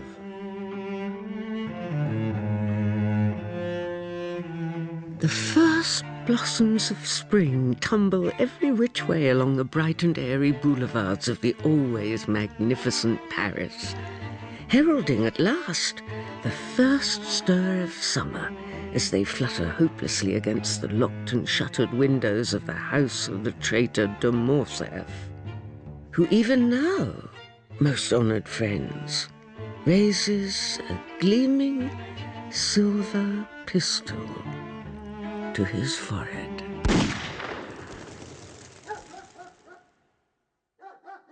And now a single shot in a darkened room echoes along every shadowy street and alley until its reverberations reach even the oh-so beautifully decorated apartments of one of the most desired addresses in Paris. My dear Count. Baron Danglars, what an absolute delight. Yes, I came as soon as I heard. Heard? That the traitor de Morcerf was here, in this very room. A matter best forgotten. Dangerous man, de Morcerf. Ruthless. Always was. Well, he's quite dead now, is he not? With a pistol given him by the king, apparently. The irony. Was there some other reason for your visit, Baron Danglars? It's not that it isn't always a pleasure, but... Well, yes, Count. Actually, there was. You see, now that Albert de Morcerf has left Paris in disgrace, well, obviously my beautiful daughter Eugénie is suddenly no longer affianced. Affianced? My point is, the young man you mentioned when we discussed extending you the credit of my bank. Your ward. And... Andrea Cavalcanti. The very fellow. What about him? I wondered if he might not be a more suitable suitor for my Eugénie. Why? The same thought had actually crossed my mind. It had? Do you doubt me? Oh, this is news without compare, sir. Without compare. Well, we must meet the boy as soon as is possible. Well, you surely don't imagine that I will provide you with a date this instant, Baron? Oh, of course not, my dear Count. Perish the thought. It's just that my wife and I are keen to know you so very much better. Oh, you will come to know me better, Baron. Depend upon it. Good. Marvellous. Oh, and, I take it the credit I afforded to you is quite sufficient for your needs? Perfectly so. Ah, in that case, I shall, Indeed. Au revoir. As Paris settles into early summer and streetlights hiss into golden light, a carriage, resolute as death, now pulls up outside the Count's apartments. Maltese. Yes, Jacopo. Looks like you have another visitor. Crown Prosecutor Gérard de Villefort. I see. It's alone, Maltese. I just thought... Thank you, old friend, but it's nothing I cannot deal with. And I trust you are satisfied with how we brought Madame de Villefort's carriage down. It was, of course, expertly done. Not a scratch to man or beast. Still got a trick or two up my sleeve, don't I? We shall take a pipe of hashish together later, I hope. Certainly. Now, we'd best not delay the Crown Prosecutor any longer than we have to. Breathing softly, oh, so very softly, observe the Count as he looks into the mirror above the fire, and does not see in its brilliant reflection an exquisitely furnished room. Repeat it back to me, Dantes. All of it. But instead a dungeon, dark and buried deep in the bowels... But I understand it, Abbé Faria. ...of the Château d'If. Repeat it. But what if you're wrong? What if they did not betray me? Then you're a fool, Edmund, and deserve to rot here. I say it. Fernand and Danglars betrayed me. Their motives? Fernand for Mercedes, for lust, and Danglars for my position on the Ferron. Good. You're learning at last. But still, de Villefort's reason for imprisoning me here is unclear. He was prosecutor for Marseille, a man of responsibility and trust. And let us analyze him again. But we have already analyzed them over and over and over. And we'll continue to do so until we have discovered the meaning behind his actions. Now, you say on the night of your arrest, you had a letter to deliver. Yes. A letter addressed to whom? To a General Noirtier. Noirtier. Think, Faria. Think. Of course. What, old friend? Don't you see, Dantes? Noirtier is the key. The key to what? Your undoing. My undoing? Yes, Jacopo. Monsieur Gérard de Villefort, Crown Prosecutor. Thank you, Jacopo. That will be all. Count. Monsieur, Count of Monte Cristo. An honor, sir. Well, I thought it only right and proper that I, Gérard de Villefort, Crown Prosecutor of Paris, come to your house and formally thank you for the kindness you demonstrated to my family in their hour of need. Monsieur de Villefort, the satisfaction of preserving the life of a child and not sundering that most sacred of bonds which exists between a mother and her son relieved you of any obligation to visit me today. You are too gracious. Then let us say no more about it. Geography. I'm sorry? Well, the maps on the wall there, is it an interest? I'm more interested in humanity. You're a philosopher? As you were a crown prosecutor. Now tell me, please, is that a title worth having? I beg your pardon? Because for my part, I'm damned if I can see any kind of use for it. They say you have travelled widely, Count. The East? Yes. And perhaps those cultures do not quite comprehend our subtle systems of French justice. They understand an eye for an eye, a tooth for a tooth. Ask Fernand de Morcerf. De Morcerf took his own life, and so escaped rightful prosecution. But in taking his own life, has not God's justice most surely been done? You've not been in Paris long, have you, Count? Long enough. And in that room of shadow and silence, another room starts to appear to the Count. Dantes. They say your name is Dantes? That is correct, sir. A room not seen in over 25 years. And you were arrested when? Not 1 hour ago, at my marriage feast. A room in Marseille. Now, according to this document, you are apparently a fanatical Bonapartiste, actively engaged in plans to return the disgraced emperor back to power. I'm what? Well, is that not why you have been denounced? Denounced?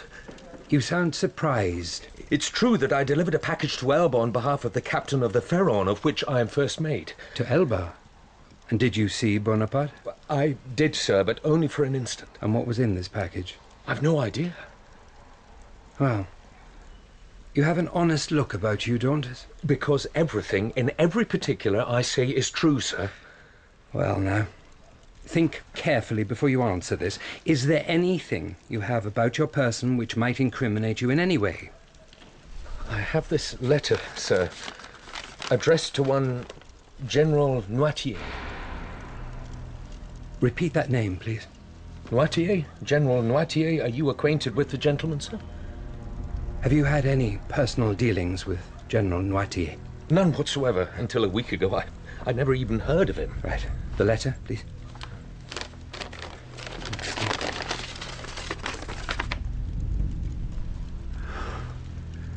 The devil. Sir? Have you opened this letter? Tampered with it in any way? No, sir. Would it surprise you to know that this letter proves that there is a very real plot to restore the traitor Napoleon as Emperor of France? What? As well as timely warnings to those closely associated with the intrigue. It would, sir, completely.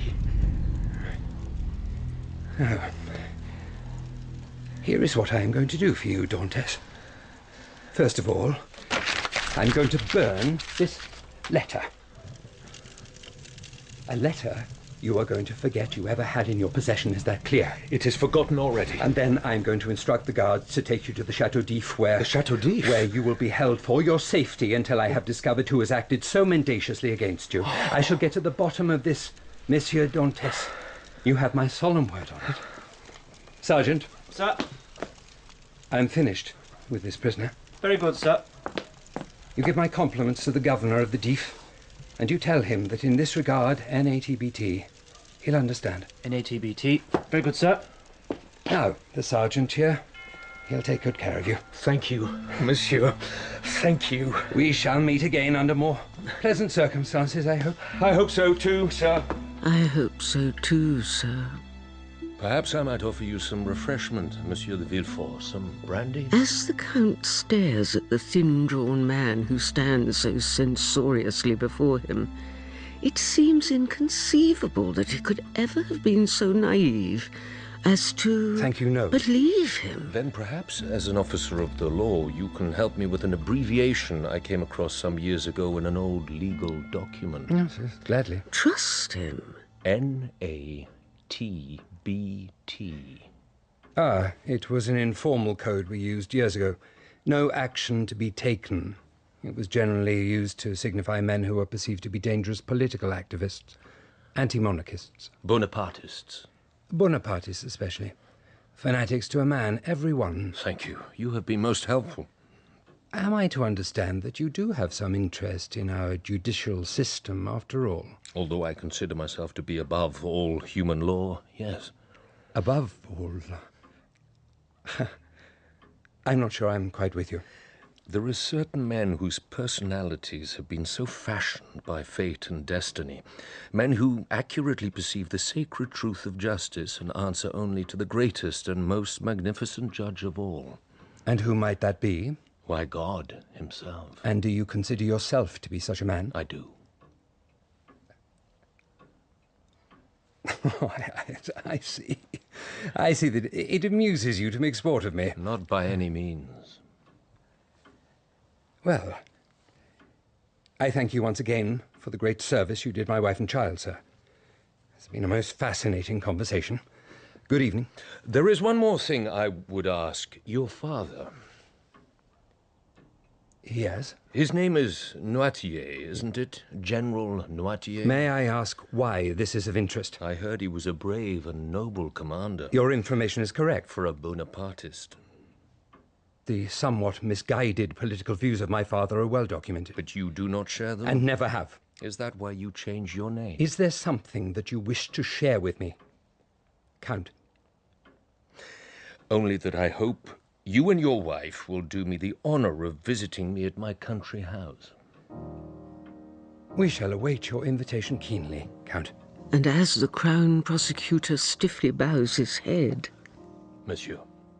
That same, once fearless, General Noirtier, father to de Villefort, loyal supporter of the long-dead Emperor Napoleon, is being fed some cold soup. It's no good you kicking up so, Father.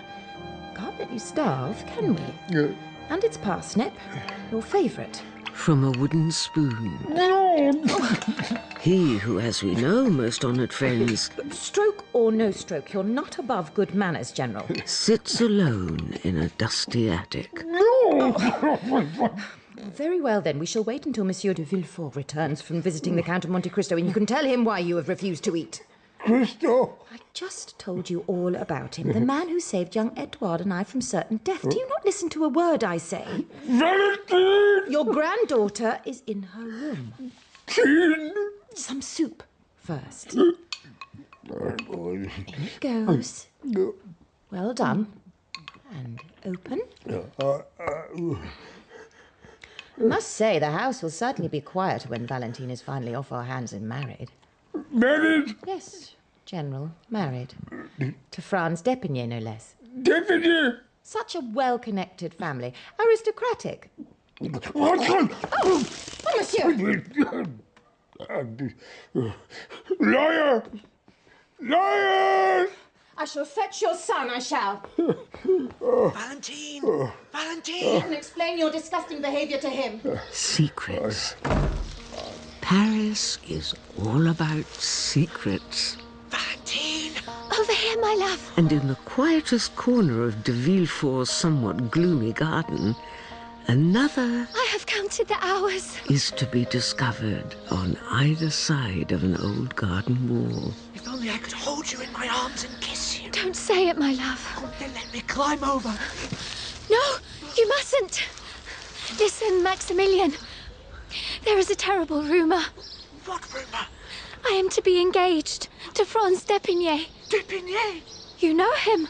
I do, and he's a fool. Valentine! There's my stepmother. You must go. I cannot bear it. Where are you, you silly girl? Go! Until tomorrow, my love. There you are. Did you not hear me calling? I was just on my... In future, will you come when you are called for? It's no good you pulling faces, Father. Valentine is to be married to Franz d'Epinay, and there it is. Lawyer! Lawyer! What? Lawyer! A lawyer? Why? Disinherit! Disinherit who? Valentine! You would destroy your granddaughter's one opportunity for security and social advancement. Liar! Liar! The Depigny family have one of the oldest and most respected names in France, and weren't you and he allies? Liar! That's enough, Father! Now, your wishes regarding who inherits this family's wealth will, of course, be respected and honoured. Now, if you'll excuse me. Valentine! Valentine!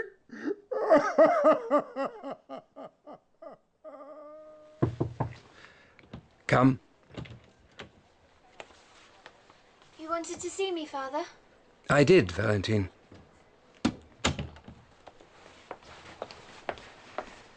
For some time now, your stepmother and I have considered your future happiness. Thank you, Father. And to that end, we've had the good fortune to engineer a match between yourself and the Depigny family. I see. I wanted to be the first to share this happy news with you. May I ask if you are resolved on pursuing this course of action? You may, and I am. Are you crying? No, Father. Oh, dear child. It is for the best, I promise you. Come. Have you told Valentine the good news, Gerard? I have. Is it not good news, Valentine? It is, I suppose. You suppose? You may go to your room, Valentine. Thank you, Father, stepmother. Straight to bed, mind. She's so willful. You might be kinder, Eloise. Kinder? Well, the girl has a lot to adjust to. We should arrange a meeting with Monsieur Depigny just as soon as we can. Agreed. Perhaps after we have visited the Count of Monte Cristo at his new house in Auteuil. At? He told me about it this afternoon. Apparently it's haunted. Sorry, his house where? Auteuil, Rue de la Fontaine. Story goes that these two young lovers buried their baby in his garden, and one can still hear its ghostly cries in the night. He told you this. What a remarkable character the Count is. Which number? Rue de la Fontaine. Which number? Yeah, which number? Well, I want to look. Why can't you just answer the question? 28. Didn't your late wife's parents have a house at that address? They did. Yes, they did. Are you all right, Gerard? Look as though you've seen a ghost yourself. Forgive me, Eloise. It's been a long and difficult day. Are you sure you don't want me to call a No, doctor? I am positive. Thank you. Thank you. Extraordinary, the coincidence, no? Extraordinary.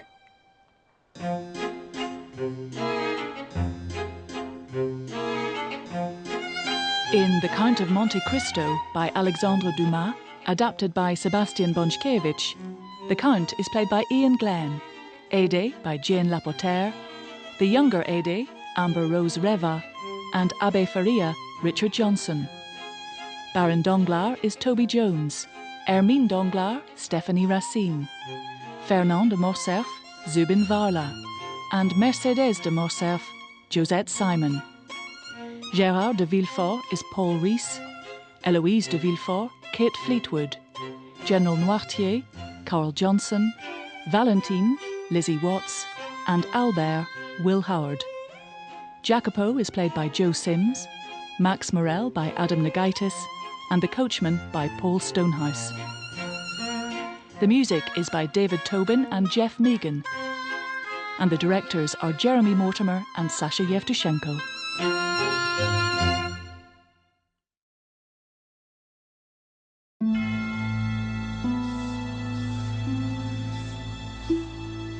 The Count of Monte Cristo by Alexandre Dumas, adapted by Sebastian Bonchkiewicz. Part 3.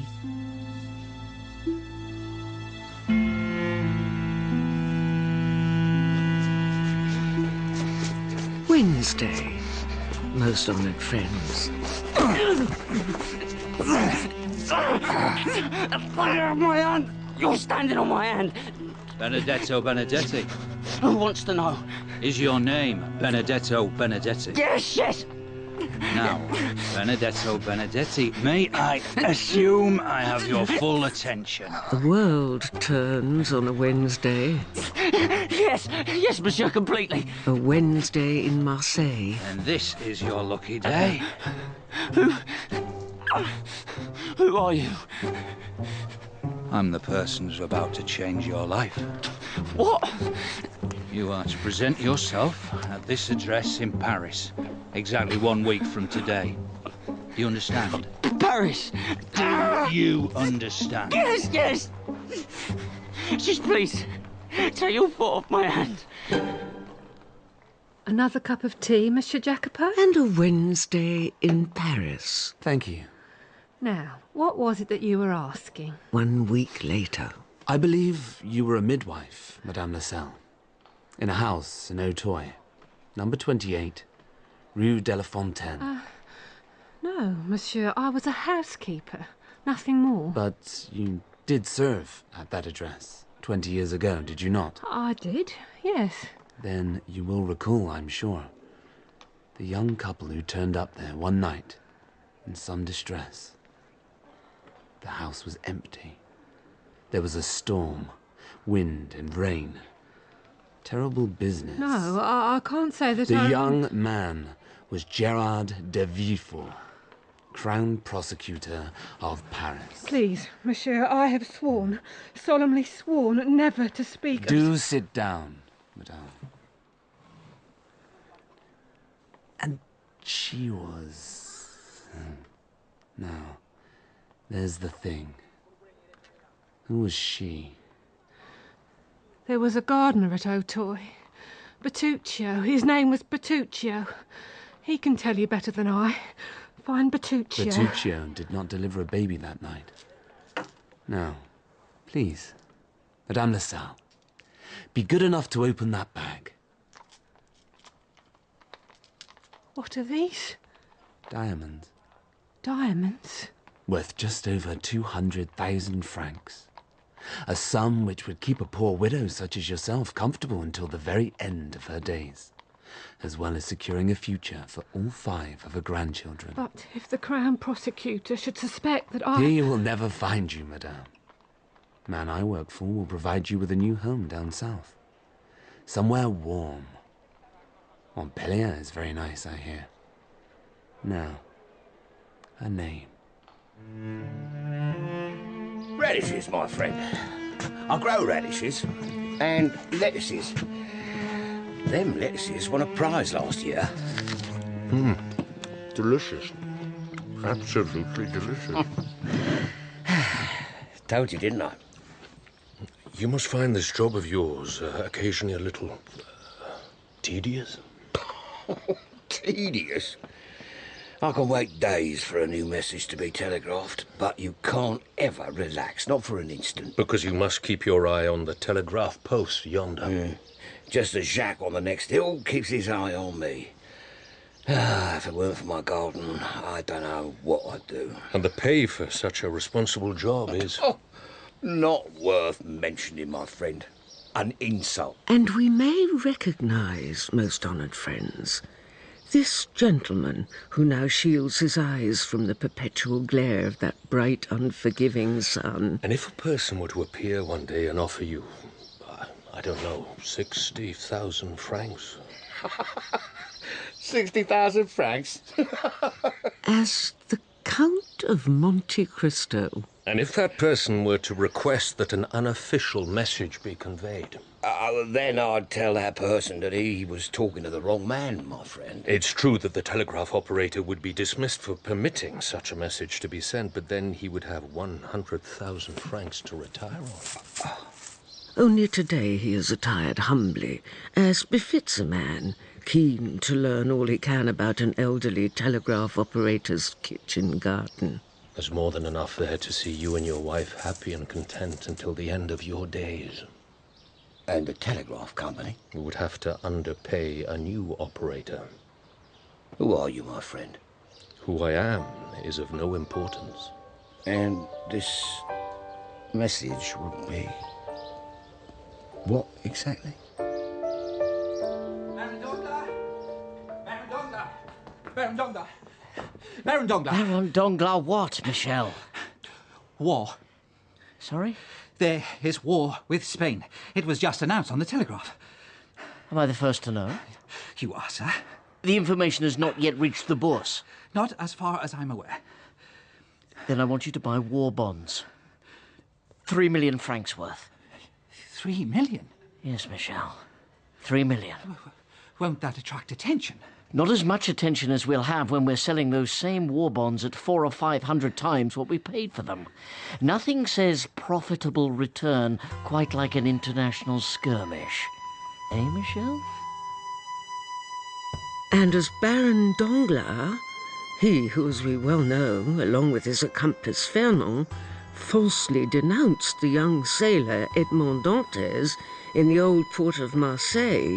Now you're clear about what will happen as soon as this letter is delivered. The consequences. Dantes will be arrested, Danglars. 25 long years before. Dantes will be arrested and more than likely thrown in jail for treason. Then that will be an end to him. And nobody must ever know. Risks more than half his fortune on an apparent war with Spain. Valentine! Valentine! Two lovers meet clandestinely on either side of a shabby wall at the shadowed end of a garden off the Champs-Élysées. Here, Maximilian. Oh, that I could hold you in these arms for just 1 second, my love. Don't say that. Please, not today. What's happened? Valentine de Villefort is just as beautiful today as she was when we first met her. The worst has happened. I don't even know how to say this, Maximilian. Say what? Tomorrow I am to be formally engaged to France d'Epinay. So soon? My grandfather has disinherited me as a consequence. Disinherited you? God forgive me, but I even got down on my knees and prayed that Franz would get called upon to serve in this war with Spain. What war with Spain? Everyone in Paris is speaking of it. There is no war with Spain. I have just arrived from Marseille. Then we are lost, my love.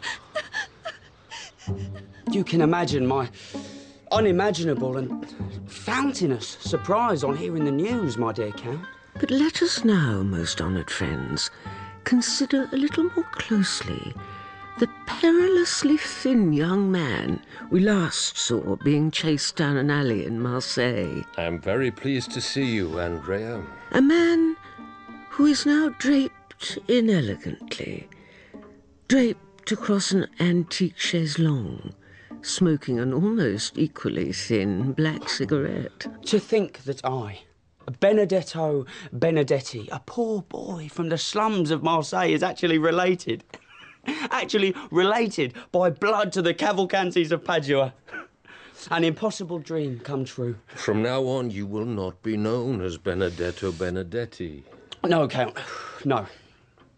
I shall be known as Andrea Cavalcanti. Your man made that very clear. I've had an apartment prepared, and you shall receive a generous weekly income as befits a young man of means and expectation. An income? Is that not acceptable? Well, I understood there was to be an inheritance of some description. As I am your legal guardian, you may rest assured that you will receive all that I have led you to expect and more, but you will receive it at my discretion. Now, if these are not terms that you can accept, then... I am at your disposal, sir. Excellent. Then tonight you can meet the parents of the girl I have arranged for you to marry. Sorry? Her father's a business associate of mine, Baron Danglars. Of the banking house? Tonight at my house in Auteuil, we will all dine together. I trust that this is acceptable. Oh, perfectly so. Perfectly so, my dear Count. Thank you. However, a word of warning, Andrea. And for a moment there is a chill in that faultlessly furnished apartment on the Champs-Élysées. Yes, Count? A chill which zigzags its way from the tips of Andrea Cavalcanti's toes to the curled ends of his recently coiffed hair. Never think to betray me. Of course not, no. Never, never. No. Jacopo will show you out. Thank you. Thank you. Signor Cavalcanti is leaving. This way, sir. Until tonight, dear Count. But now a summer storm hurls lightning across that grey, unsuspecting Parisian sky, sending its citizens scuttling. Must say that's a fine-looking coat you've got there. Into densely shadowed doorways. Thank you. What's the hurry, citizen? Please take your hand off my shoulder, sir. Have I changed so very much, Benedetto? I beg your pardon? Easy to forget, I know.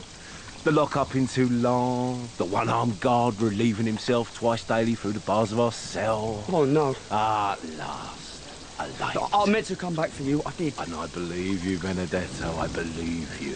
What do you want, Cadrus? Cadrus? Want? Yes, want. Why, we haven't met this gentleman before, have we not? I don't want anything from you but the pleasure of your company tomorrow afternoon. When he was the proprietor of a broken-down inn with a rusty sign. Tomorrow afternoon? On the dusty road outside Marseille. Shall we say around 3? Where he murdered his wife. Don't look so nervous, Benedetto. For a glittering diamond. A diamond he received in payment for telling an old priest by the name of Busoni the exact circumstances which led to the betrayal and denunciation... I don't do the thieving anymore, Cadrus. ...of one Edmond Dantes. I turned my back on all that. I gave it up. You're an honest man now. Exactly. The address is on this paper, Benedetto Benedetti.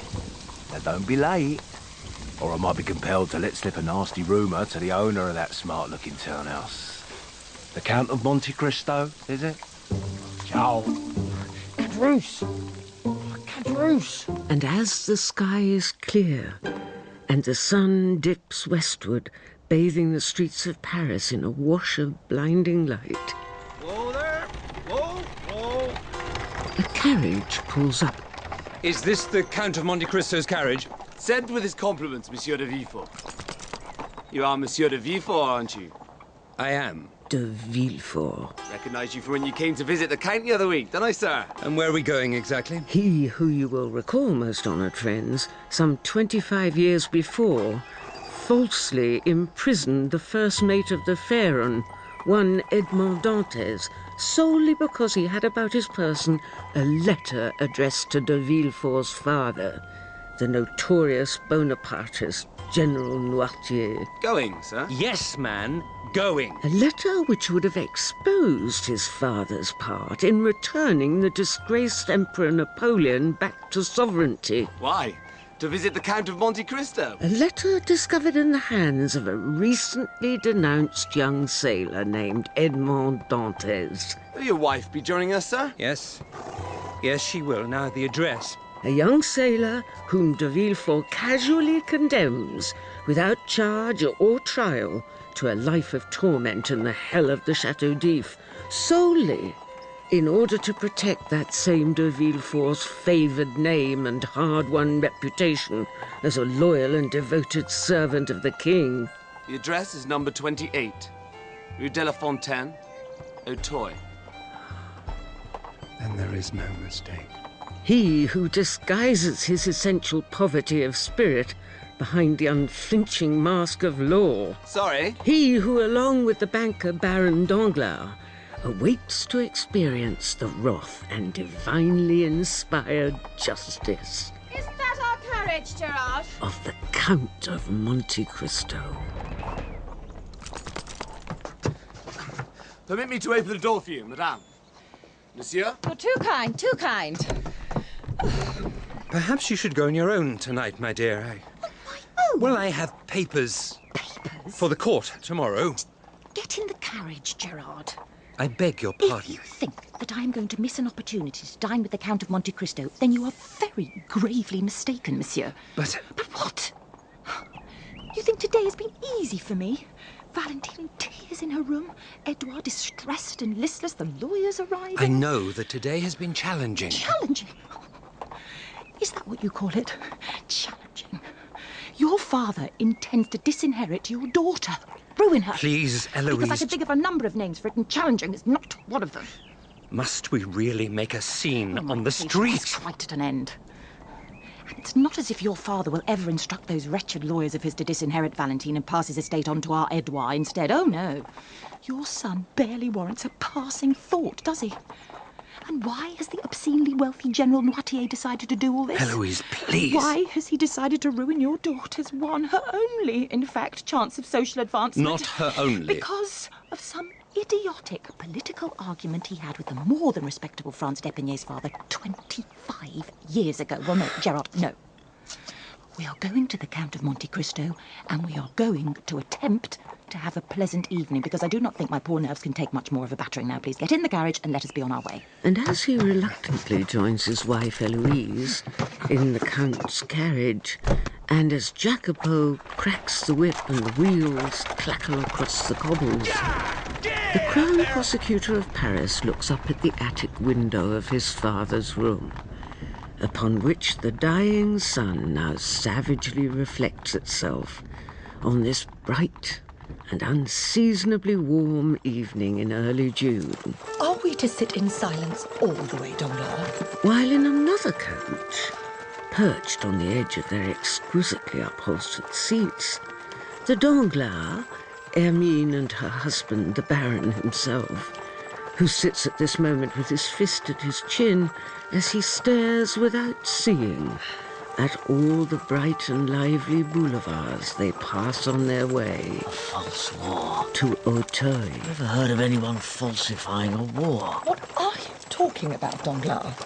This fabricated war with Spain. It's nothing to get so agitated about. Is it not? Certain gentlemen have lost fortunes buying war bonds today. Fortunes. What certain? Oh, no. You know what? How much have we lost? I'd sooner not discuss it. How much? I said I would sooner not discuss it. For God's sake, Danglars. Finished. Over. Thank you. Where exactly are we going anyway? To the Count's house at Auteuil. I told you. Yes, but where? The address? Number 28, Rue de la Fontaine. Rue de la Fontaine? You familiar with it? Of course not. No. But let us observe, most honoured friends, her face as she peers out into the fast-approaching night, and perceive, in the paleness of her cheek and the glimpse of panic in her eye, I am grateful to you, Count, for receiving me at such short notice. Fear. A pleasure to see you again, Monsieur Morel. I come to you with news from Marseille. Marseille? Madame Mercedes de Morcerf sends her compliments, monsieur. Well, they are gratefully received. Is Madame de Morcerf in good health? As well as can be expected after her recent ordeal. Commander de Morcerf's public disgrace and suicide has cost mother and son most dearly. And you, Maximilian, how are you? I am... You are? I am... Well, forgive me. Then something is wrong. Madame de Morcerf asked me to give you this. And gently, oh, so very gently, the young officer passes over an exquisitely fashioned rose of blood-red glass. Madame de Morcerf asked me to deliver this as a token of her appreciation for all that you did for her. Now, with your permission, I will not detain you any longer. I hope you have a most pleasant evening. Anything I can ever do for you, Maximilian? Sir. And as the young man retreats across that shadowy garden, the Count is for a moment transported. Oh, it's beautiful, Edmund. To a quiet quayside in Marseille on a glorious summer day. You like it, Mercedes? 25 years before. Where on earth did you find such a wonderful thing? A small shop in Naples. The owner designs them himself. When we are in our house, I shall keep it where everyone can see it. Our house? The house you and I will live in together. Oh, That house. I'd almost forgotten. With all our children. All our children? How many do we have? 3 or 4. It depends. On what? The size of our garden. Oh, of course. How foolish. Oh, and we will grow old in that garden. We'll be like 2 old deers holding hands, the sun setting behind us. Oh, I think that I will love you forever, Edmund. And are you, Mercedes? Are you? Nothing will ever tear us apart, will it? Nothing. Have you a moment, my dear Count? Monsieur Cavalcanti. I had a new suit made in honour of tonight's proceedings. See? What a lovely rose. As great candles are daintily lit, I see Monsieur Favreau has brought all his tailoring skills to bear as usual. their shadows suggesting the broken movements of monsters on that exquisitely manicured lawn. Is it to your taste? I prefer my clothes to blend in with their surroundings. Oh, then you do not like it. Are the cuffs perhaps too lively? The green, too green? My opinion of your suit is of no importance. It is Baron Danglars and his wife that you must impress tonight. Ah, yes, of course. Now, as soon as I've introduced you to the Baron and the Baroness, I would like you to return to Paris. Am I not to dine with you? Is that understood? Monsieur! Yes, Jacopo. The Crown Prosecutor and Madame de Villefort have arrived. Excellent. And the Danglars? Are here also.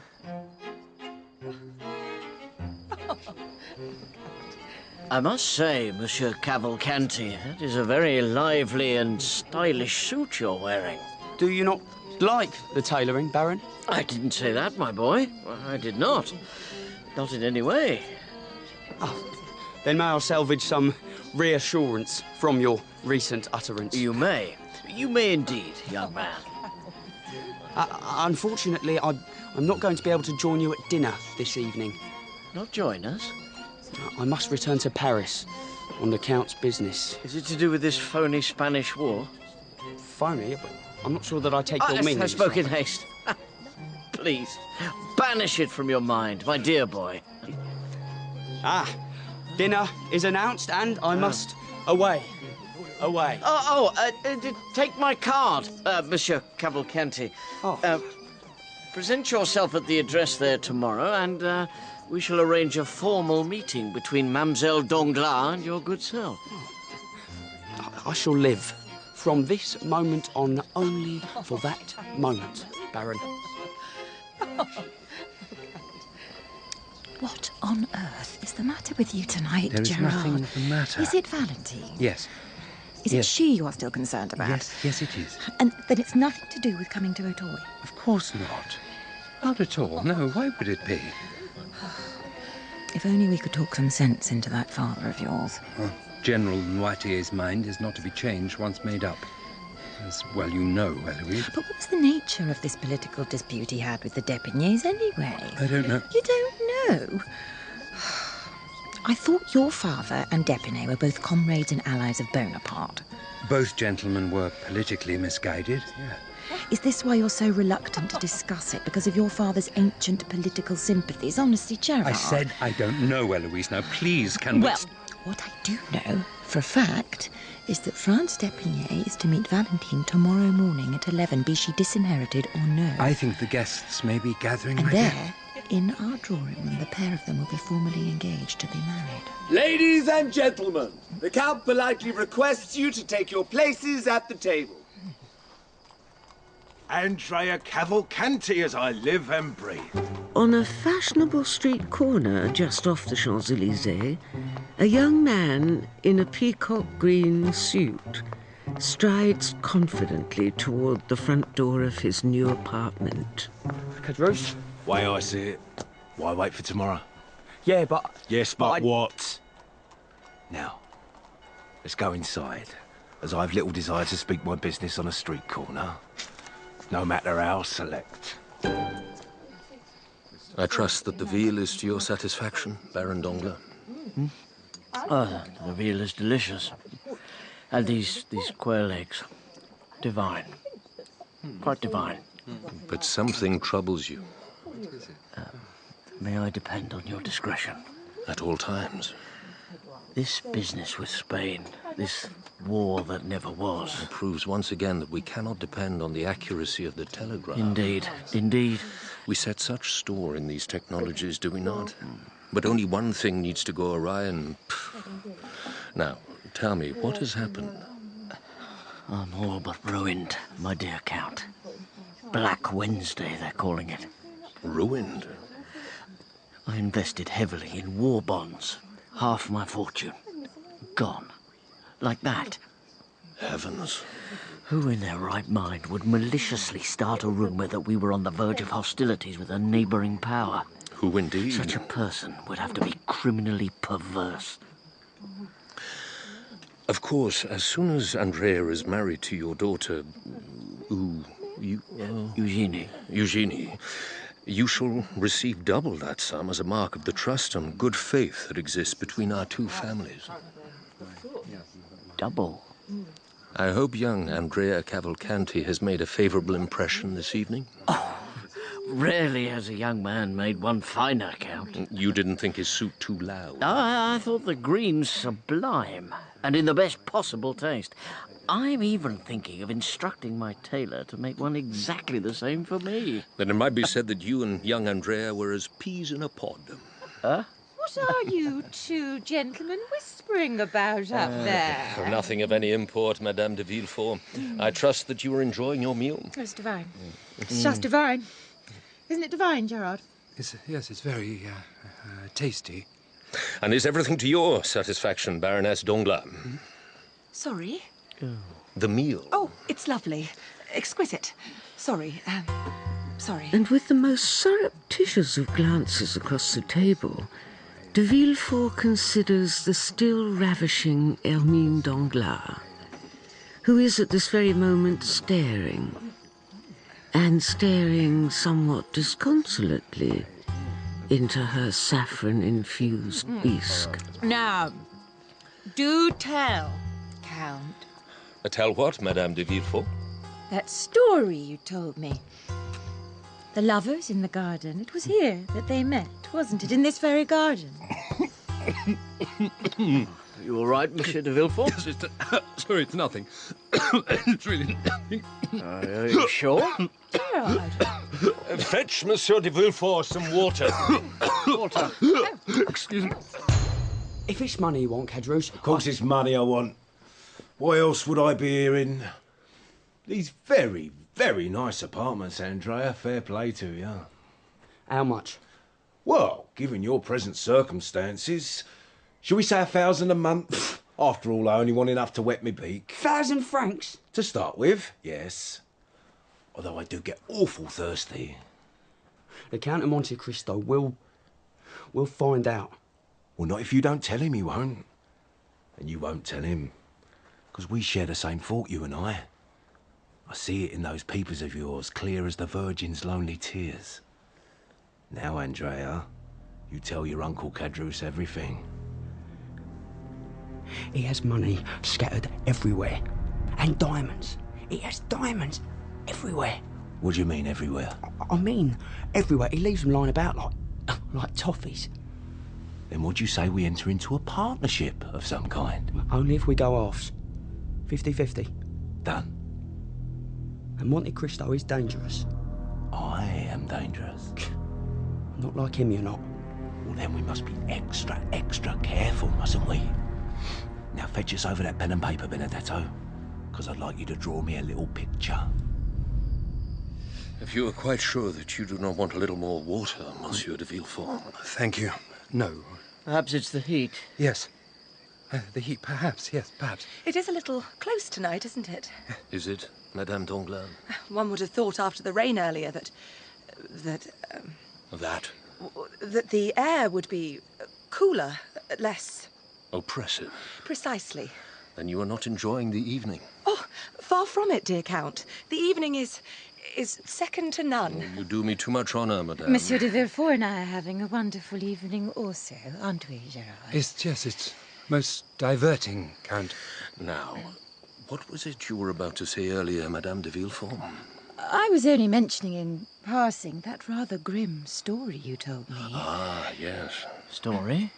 What story? Well, perhaps you would like to enlighten us, Madame de Villefort. Well, Count, thank you again for a very pleasant evening, but unfortunately I think my wife and I should be Oh, do heading sit away. down, Gerard. Now, if I might continue without further interruption. Please, Madame. Oh, very well. There were two lovers. He, a young widower, she, a young heiress, and they would secretly meet here in this very garden. Here? Under those very elms. Imagine. Is that it? No, far from it. You see, the young heiress fell pregnant. Of course, neither party could afford the ensuing scandal, and so, well... Oh, Count, you had best continue. And now, as that tight summer dark enshrouds itself about the table, the Count begins. And so the story goes. On the night of the infant's birth, the panic-stricken father hurries into the garden with the newborn folded in a pale pink blanket. Ignoring, as if he does not recognize the glance of alarm and fathomless terror which now passes between Hermine Danglars and Crown Prosecutor Gérard de Villefort. Determined to rid himself of this child. No. Yes, Baron, yes. Glancing this way and that to see that he is unobserved, the man quickly takes a spade and starts to dig a hole. Stop, Count, please. It's too horrible. A hole which has to be dug deep enough to ensure that all trace of that unloved and unwanted baby is erased from this world forever. Must we continue with this disgusting story? I'd really... A hole in which he now buries that helpless innocent alive. Oh! Wait, look, she's... Hermine, speak to me. Jacopo, send for a doctor immediately. Have the carriages prepared to take our guests home. But let us leave that torchlit garden in Auteuil and watch, now as once again that bright summer sun rises over the house. I know that you do not wish to see me, grandfather, but I will not allow you to cast me out. Of de Villefort. Go. I will not go, for I am just as stubborn as you, and I will give you this. Mwah! As Valentine seeks solace in the company of her grandfather. Oh, this engagement to Franz d'Epinay is not of my doing. I don't know what you may have heard, but I have had no part in it.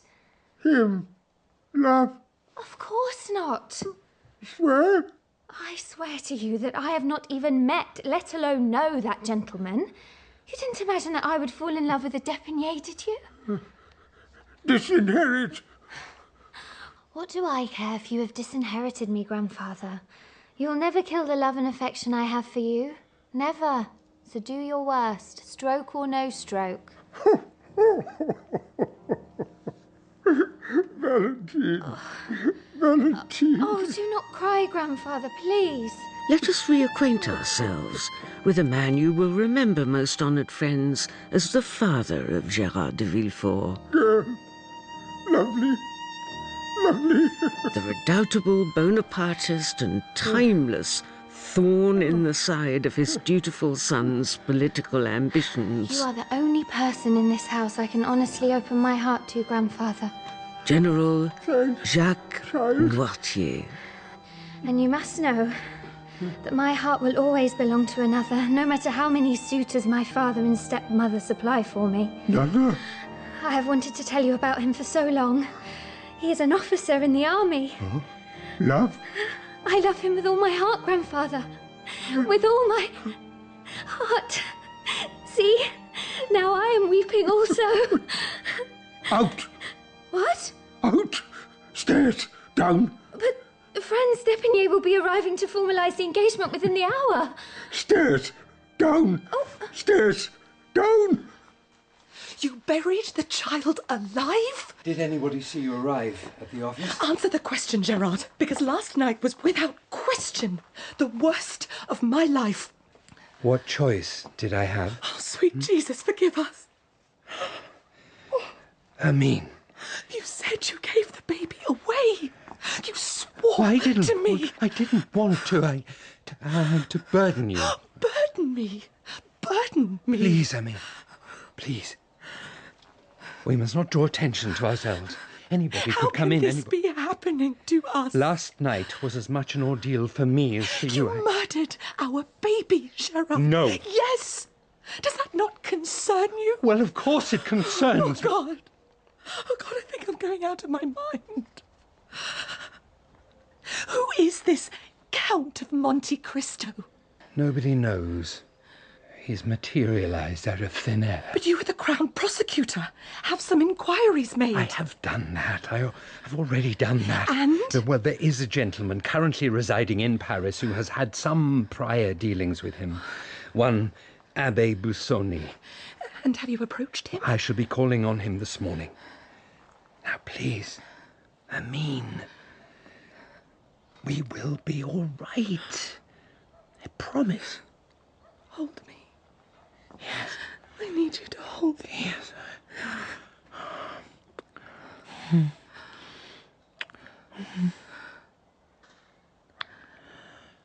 How our lives might have been different if we had only... Oh, don't, Hermine. Please, please. Monsieur! Is that your wife? The side door. Quickly. You will visit that gentleman today, won't you? Yes, yes. Now, please. Come. Oh, Gerard, I'm so sorry to disturb you. Eloise. It's a catastrophe. A catastrophe. Whatever's happened? Your father has disgraced us all. Monsieur Cavalcanti, what a delightful surprise. If I have come at an inconvenient time to your office... You could never inconvenience me, my dear, dear fellow. Never. Why, it's as if you're already a part of the family. You do me too much honour, sir. Won't you join us in the garden? We were just taking tea. This way.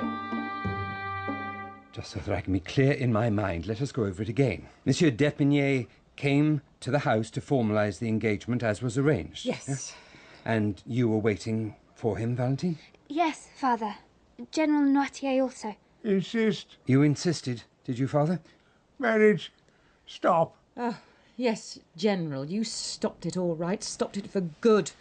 Dishonoured us and dishonoured the good name of d'Epinay. Thank you, Eloise. Not enough that all the enormous wealth of this family is in the name of Noirtier. Oh, no. You must hold your own grandchildren to ransom. I said enough. Now, Valentine, if you would. Monsieur d'Epinay stood by the fireplace, and before he could make his formal proposal, Grandfather produced this letter and asked me to read it. I should never have permitted it. Never. May I have the letter? Of course. It is dated February 1815. And it is from Franz d'Epinay's father, Colonel d'Epinay. He has even signed it, see?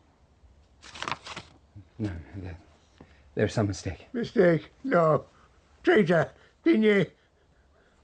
Colonel d'Epinay was a royalist double agent. Yes. Your old comrade smuggled this letter to you. Yes. And it goes on to detail how Colonel d'Epinay tortured Grandfather and caused his... And caused his stroke. Oh, no. No. And your father has kept that wretched letter locked away all these years, just waiting for the moment to spring it on us unawares. For shame, old man, for shame! You are not improving the situation, Eloise. But there is still more bad news contained within this letter. I think your father has heard enough for one day, Valentine. Which is?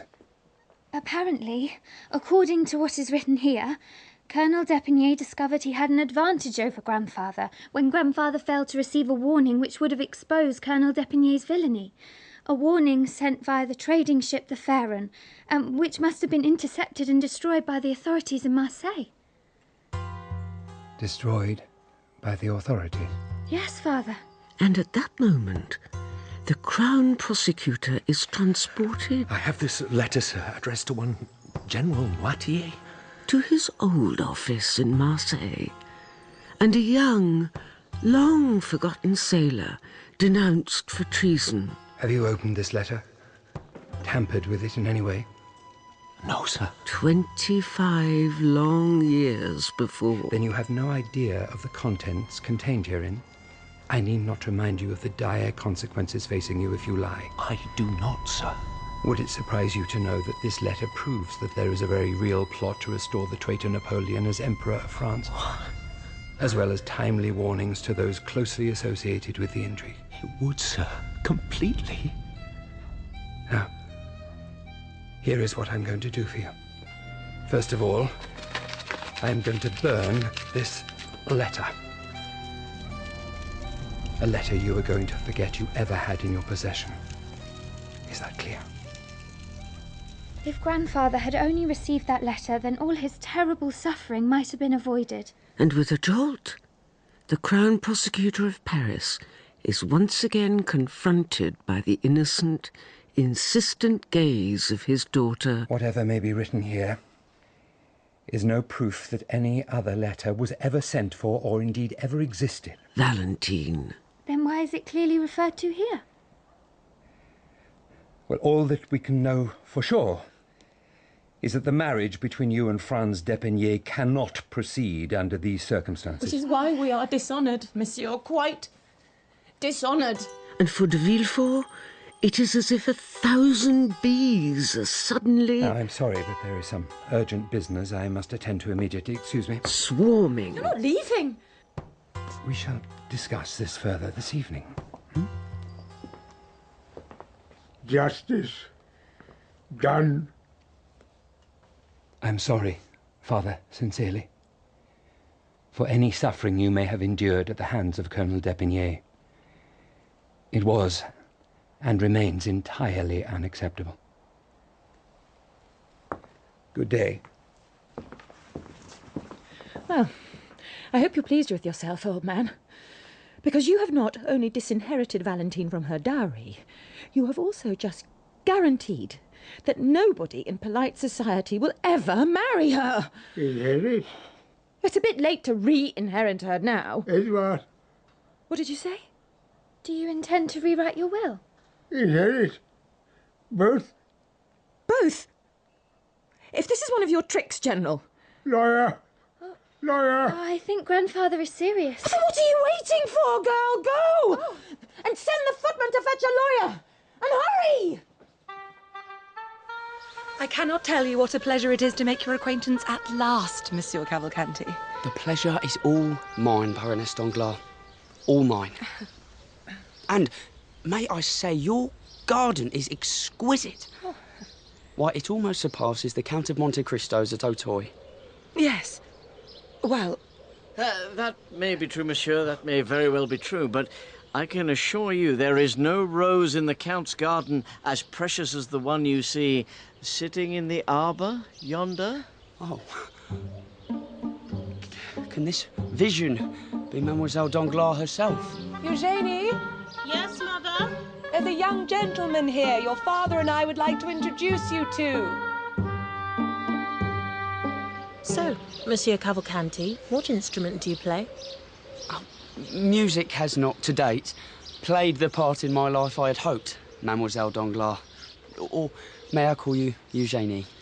But has not the Count of Monte Cristo seen to your education? Oh, the Count and I were separated for many, many years. I was a lost babe in the wood, so to speak. And the tattoo on your wrist? Most unusual. A childish prank. Done to resemble a prison number. A prison number? The very idea. Well, Monsieur Cavalcanti, it has been a very enlightening afternoon. Must you leave so soon? My teacher, Mademoiselle d'Amélie, awaits me. Oh. A charming young lady, if I may say so. No, you may not say, monsieur. Forgive me, Mademoiselle Danglars, but are you and the young lady especially, how shall we say, close? What an impertinent question. You see, I have observed that look in only a few of my female acquaintances. And what look would that be? Oh, I think you know it very well. Is everything all right over there, Eugenie? Everything is lovely, Father. Excellent. I cannot imagine which glass of boulder my father lifted to discover you, Monsieur Cavalcanti. But rest assured, I shall never agree to marry you. And there, dear Eugenie, is where you are very wrong. For I believe the Count and Baron Danglars have already, to coin a vulgar phrase, closed the deal. Abbé Busoni. But let us turn, most honoured friends, to Monsieur de Villefort and his somewhat impromptu visit to the house of Abbé Busoni, which just so happens to be located next door to his own. At your service, Monsieur de Villefort. Well, I shall come straight to the point, if I may. Please. The Count of Monte Cristo. A man struggling with his conscience. Why? What has he done? What has he not done? Not done? If only he would give more to the poor children of Paris. But he says he does what he can and can do no more. And of course you are quite correct, most honoured friends. We have met this Abbé Busoni before, and detected in his somewhat grizzled stare the unmistakable eyes of one... Then he is mean? Count of Monte Cristo. On the contrary, he is generosity itself, but generosity, according to him, must have its limits. But you trust him? With my life. Oh, thank you, Abbé Busoni. Thank you. You seem burdened with woes, my son. Pray with me. Oh, I would like that, but I must... Well, monsieur, another time. Excuse me. Still, it is not as if you have far to go, is it? We shall see each other again, I hope. You may depend upon it.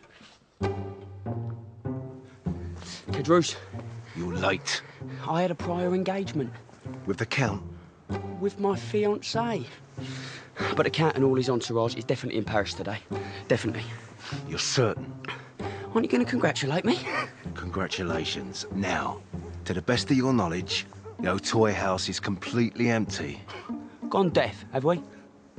Mess this up and I'll slit your throat, Benedetto. Yeah, mess this up and it's both our throats. Now get climbing. The ivy's coming off him, you... Go!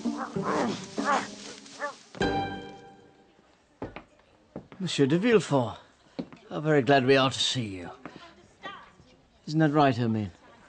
You are most welcome, sir. I trust that you have fully recovered from last night, madame. I said no! Perhaps you had best see what's wrong, husband. Yes, perhaps I should, if you will excuse me, monsieur.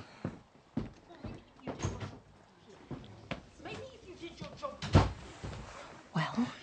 I spoke to Abbé Busoni. And? Well, he has assured me that apart from some mild eccentricities, the Count of Monte Cristo is quite benign. Now, the best thing we can do is to forget all about last night. Behaving like a horrible prima donna, Eugenie. Get away from me! I see that I've come at a most inconvenient time.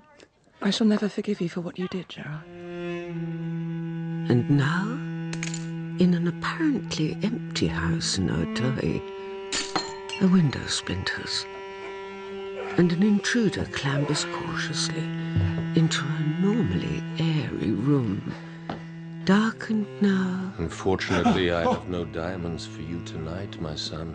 With shadow. Abbé Busoni. You're a little thinner, perhaps, Cadrus, but otherwise hardly changed in 10 years. This is not possible. I assume that you were intending to rob the Count of Monte Cristo. How could you have known? Well, was it Benedetto told you, was it? Benedetto? Yeah, because he's not what he seems, that one. I mean, you can take the man out the sewer, but you can't take the sewer out of the man, if you know what I mean. All too well. But why did you come to Paris if not to seek young Benedetto out? I never sought him out. I assume that you planned to extort him. How much? Don't know what you're talking about. Come, Cadrus. No need for coyness. You're in enough trouble as it is. 1,000 francs. But that was clearly not enough. Just as a diamond worth 50,000 francs was not enough, was it? Look, Why don't I just go back the way I came and we forget that this Quite ever... the coincidence. Two old cellmates from Toulon running into one another. Most fortuitous. How can you know all this? The Count of Monte Cristo has told me everything. Now, I'm afraid I shall have to tell Baron Danglars that the young man to whom he has just engaged his daughter is in league with a notorious thief. By the devil! Take this! Perhaps your knife is a little blunt, monsieur. Now, are you listening, Caderousse? You're breaking my arm. No. What is this you have in your hand? Is it a plan of the house? Your Benedetto drew it. Come over here! Stop. I'm begging you. Please. You see the pen and paper there? What about them? There's a little note I want you to write. What kind of a note? After you've done that, you are indeed going to climb out of that window, leave Paris immediately, and swear to live the life of an honest man. If you do this, then you will receive a generous salary from the Count of Monte Cristo until the end of your days. Are we clear? We're clear. Good. Now write.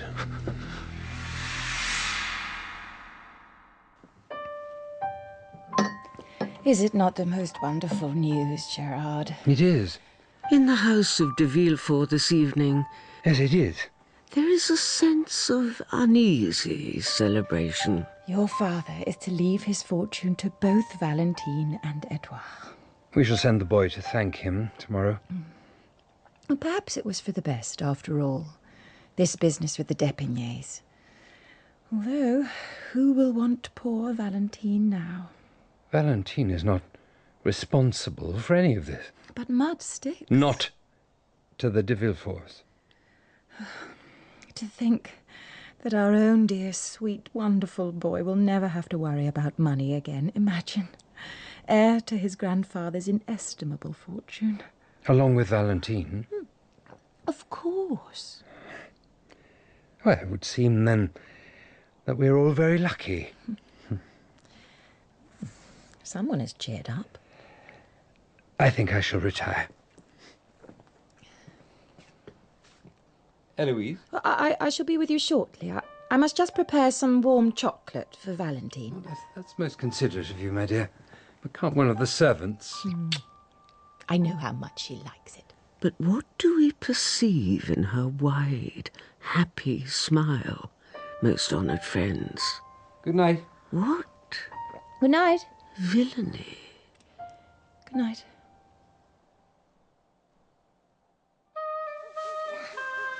Andrea! Where are you, Andrea? I'm here, Caderousse. Then help me down. Be careful, man. Did you get us any diamonds? You said the house was empty. It is. Then what was Abbe Bassoni doing there? Abbe who? Let's just get going, shall we? Are you saying there was someone in there? Gone deaf, have we? What did you say to him? Nothing. Then why can't you look me in the eye? Can we please just get out of here? Lead the way. Thank you. Oh, by the way, Caderousse. What? I forgot to give you this.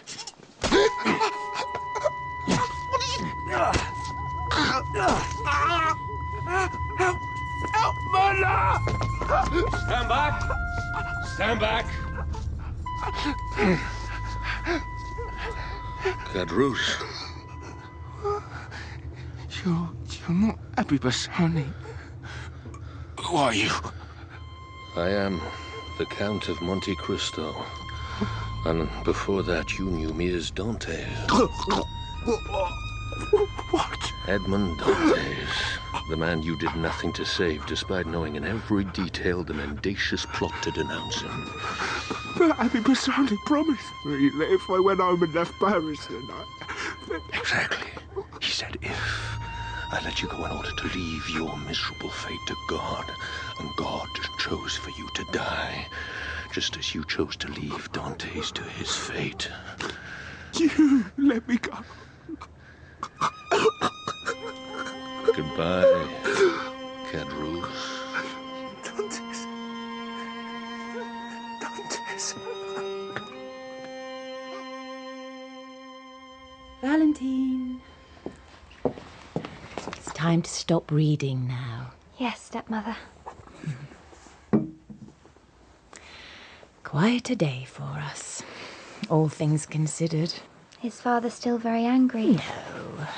And you know that I would very much like us to be friends, my dear. I should like that too. We should have no secrets from one another. None. I'd like that very much, stepmother. Now, drink this. Thank you. And don't worry, dear Valentine. I shall stay here at your side until you have finished every last drop.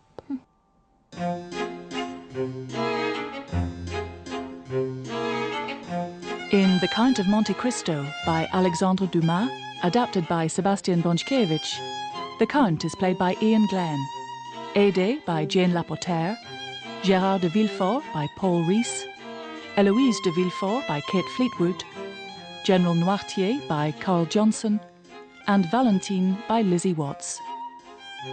Baron Danglars is Toby Jones, Hermine Danglars, Stephanie Racine, Eugénie, Eleanor Crooks, Fernand, Zubin Varla, and Mercedes, Josette Simon. Cadrus is played by Ben Crowe, Andrea Cavalcanti by Will Howard, Bertuccio by Paul Stonehouse, Max Morel by Adam Nagaitis, and Jacopo by Joe Sims, with Robert Blythe and Sarah Tom. The music is by David Tobin and Jeff Megan, and the directors are Jeremy Mortimer and Sasha Yevtushenko.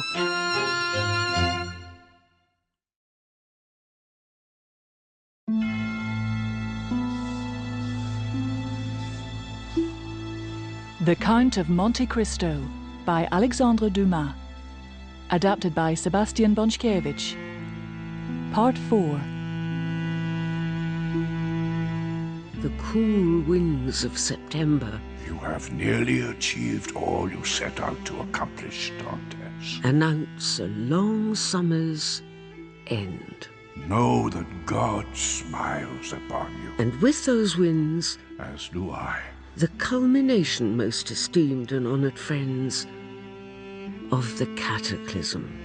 Happy for you. Of the Count of Monte Cristo. All the pieces are now in place, are they not? They are. The voice of his friend and long-dead teacher. Then soon vengeance will be meted out upon Danglars and de Villefort.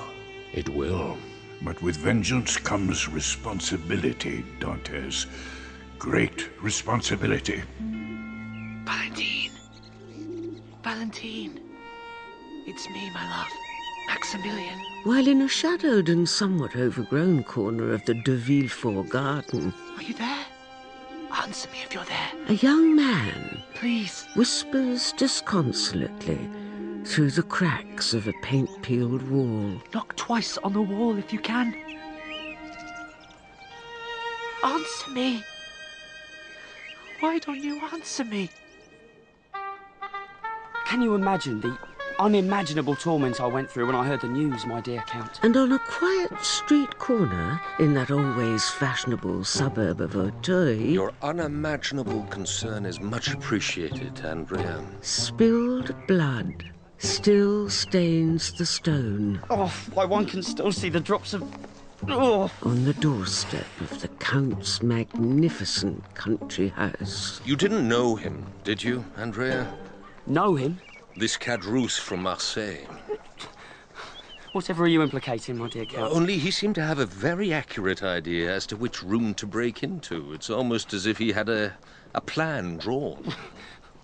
You surely don't imagine that I would have... I never imagine, Andrea. I ascertain. And it is this which sets you above all other men, dear Count. Did you betray me, Andrea? I did not know this man, Cadrus. I did not know him, either. All proceeds well with the wedding preparations, I hope? Baron Danglars has it all in hand. And your bride-to-be? Two lovebirds could not be happier.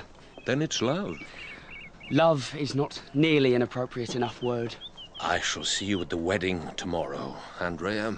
Until then, dear Count, I wondered if I might speak with you, Father. While across Paris, most honoured friends, there are only two topics of polite conversation. Can't it wait for this evening, Eugenie? I'm actually very busy. With what? The first is the attempted robbery at the home of the now fabled Count of Monte Cristo. With what, she says? With what? And the second is the forthcoming wedding between the Count's ward, Andrea Cavalcanti, and the daughter of one of the wealthiest men in Paris. We're organising this wedding, that's what. Yes, most honoured friends. Baron Danglars himself. And this wedding's financial benefits are what? What would you say, Father, in your expert opinion? I beg your pardon, Eugenie? After all, you are now in a position to speculate on the markets once again, are you not, Father? Isn't there a dress fitting or something you should be attending? With the sum of money promised to you by the Count of Monte Cristo. Once my wedding to that reptile Andrea has been formalised, of course. You are not to speak of dear Monsieur Cavalcanti that way. I assume that you've seen the prison number dear Monsieur Cavalcanti has tattooed on his wrist.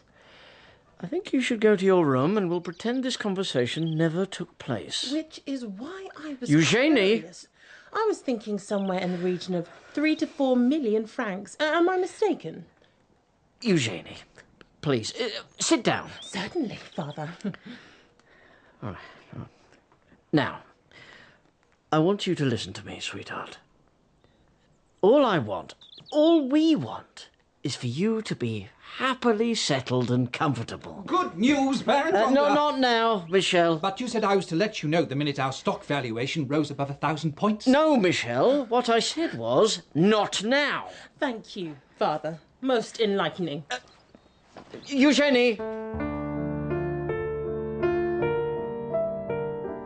You must think me very rude to impose upon your hospitality once again, Count. Not at all, Monsieur Morel. In fact, I was about to instruct my man, Jacopo, to send a message inviting you here. In regard to? In regard to the fact that I'm making plans to leave Paris once I have settled certain outstanding issues. May we converse freely? The subject matter is somewhat delicate. Please. I have a slave. Sorry? In name alone, she is more a companion to me. And I consider her the absolute mistress of my house, Ade. Why, yes. Ade. She who addresses you. What of her? She whose task it is to describe to you, most honoured friends, the revelation. Forgive me my bluntness, but I can think of no man more suitable to court her than you, my dear Monsieur Morel. Of the Count of Monte Cristo. Court her? Obviously, a dowry needs to be negotiated. You do me too much honour, Count, but I must most politely decline your invitation. I have distressed you, forgive me. No, sir, you have not. If I might also speak candidly. Please. I am already promised. May I ask to whom? To a young lady whose qualities are way beyond my limited powers of description, but a person who is... There is water at your side. The reason for my visit today. You see, my dear Count, I have not heard a word from Valentine in over 2 weeks. Oh. This is most out of character. Even if there were some alteration in her feelings, for the truth is, I fear that something terrible may have happened. Can you not approach her parents? Her father is the Crown Prosecutor of Paris. A pleasure to see you again, my dear Count. The pleasure is all mine, I do assure you, Monsieur de Villefort. Inquiries are still ongoing, of course, into Caderousse and any nefarious accomplices he may have had in tow. But one might surmise that it was indeed an accomplice who murdered him. Well, if so, then the accomplice has saved the state some considerable expense. 2 terms in Marseille, 1 in Toulon. This Caderousse is quite the villain. I'm confident that you and your department are doing all you can to find his murderer. Monsieur. And with that, the man who consigned poor Edmond Dantes to 14 years of unspeakable anguish in the infamous Chateau d'If, solely in order to secure his good name and reputation, nods his head respectfully. No, the reason for my visit today was to invite you and your dear wife to my house. As befits a renowned and much respected defender of public justice. Your house? Accompanied by your children, of course, Edouard, and your daughter, Valentine, is it? Yeah, that's most kind. Most kind. Unfortunately, though, my daughter is not in the best of health. Oh, I'm very sorry to hear that. Now, if there is nothing else, I would like your neighbour, Abbe Busoni. What about him? I have always found him to be a source of great spiritual comfort, should you require a shoulder upon which to lean. Oh, I shall bear that in mind, Count. Thank you. Now, any progress we make will immediately be communicated to you. My thanks as always. Oh, there was just one more thing. Yes? My house at Auteuil was previously owned by your first wife's parents, was it not, the Saint-Marin? My late wife spent her childhood there. And they had a gardener, I believe, fellow by the name of Bertuccio. Did they? You didn't know him? No. Only there are some papers I've found at the house which make some reference to payments due to him. You wouldn't know anything about that, would you? I have no recollection of the individual you refer to. Now, if there's nothing else... Well, good day to you, monsieur. Good day. But let us look a little closer and observe the tiniest tremor pulsing suddenly in the Crown Prosecutor's never very ruddy... Be sure to drink it all up, Valentine. ...cheek. Thank you, stepmother, but I think I've had enough. This elixir can only help you regain your strength. Then why do I still feel so sick? You must not distress yourself, my dear. The medicine will take a little while to work, won't it, Edouard? If you say so, Mamma. I hope you came and said hello to your sister today, young man. Did you like the picture I drew, Valentine? Oh, I loved it, Edouard. Thank you. It's a train, and when you're better, we'll go on one together, won't we? You can depend upon it. You're not going to die, are you? Oh.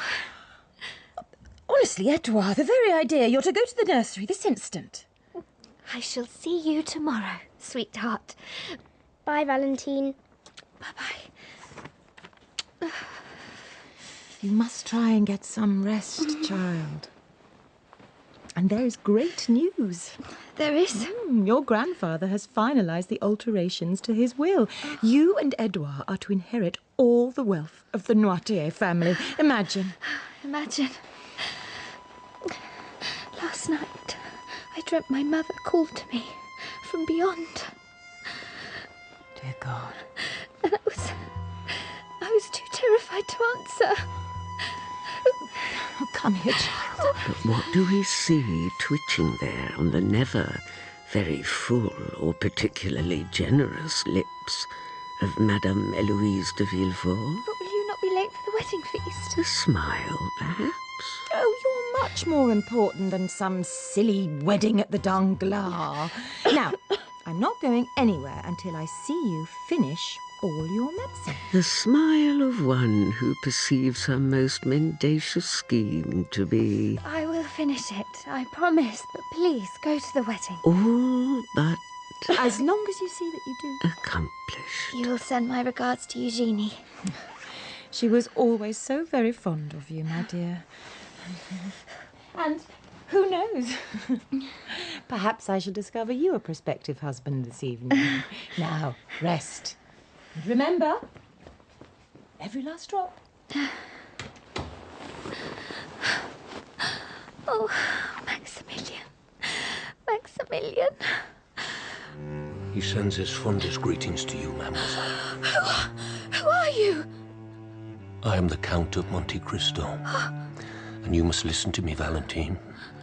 Listen to me very, very carefully. My compliments, dear Baron. My compliments to you, dear boy. Is the Count not with you? He's on his way, I believe. The wedding of the year, they're calling it. Imagine. All of Parisian society here, in my house. amazing. For Andrea Cavalcanti, thief and murderer, plucked from the back streets of Marseille by a mysterious man representing the person he has come to think of as his guardian angel, why, yes, most honoured friends, the Count of Monte Cristo himself. And my angel? Eugenie is with her maids of honour. For Andrea... Well, I'm sure she will enjoy that. These last few months have passed as if in a wonderful, wonderful dream. There you are, Baron. Oh, good evening, Monsieur Cavalcanti. Baroness, may I say that you are looking ravishing this evening. Ravishing. I see you have, as ever, spared no expense. Oh, you are too kind, madame. Too kind. Now, I must steal my husband away for just one moment, if you don't mind. What? I shall await with trepidation your most imminent return. What is it? Keep smiling, Danglars, and look only at me as I tell you this. Your daughter has disappeared. I beg. She and that piano teacher of hers. Millie? Yes, Millie. What's she got to do with anything? Oh, do wake up, Danglars. And your stepmother brings you this elixir every night? She says it will improve my health. It is poison. Poison? But why would my stepmother wish to harm me? Can you not think of a reason? No, There has been no change of circumstance. none that I... My grandfather altered his will, Altered it how? dividing his fortune between me and my half-brother, Edouard. Then there it is. Count? I need you to trust me, Valentine. Do you think you can do that? I still don't understand how you managed to get into my bedroom. How I got in here is of no importance. What is important is that Maximilian Morel loves you and wants only to be with you forever. Is he well? Did you see him? No man has greater love for you than he. Maximilian is more than all the world to me, Count. I have devised a means by which you and Maximilian may be married. But first you must trust me. Do you trust me?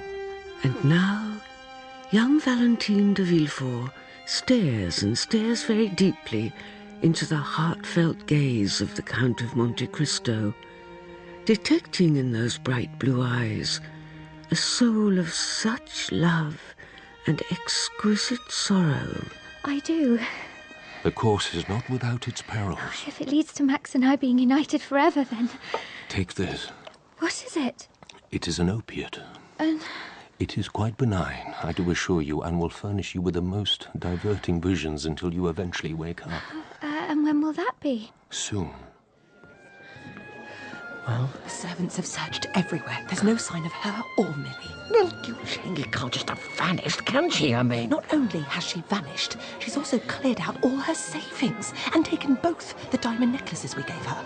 Both of them? She has disgraced us, Danglars. Our little girl disgraced us in front of everyone.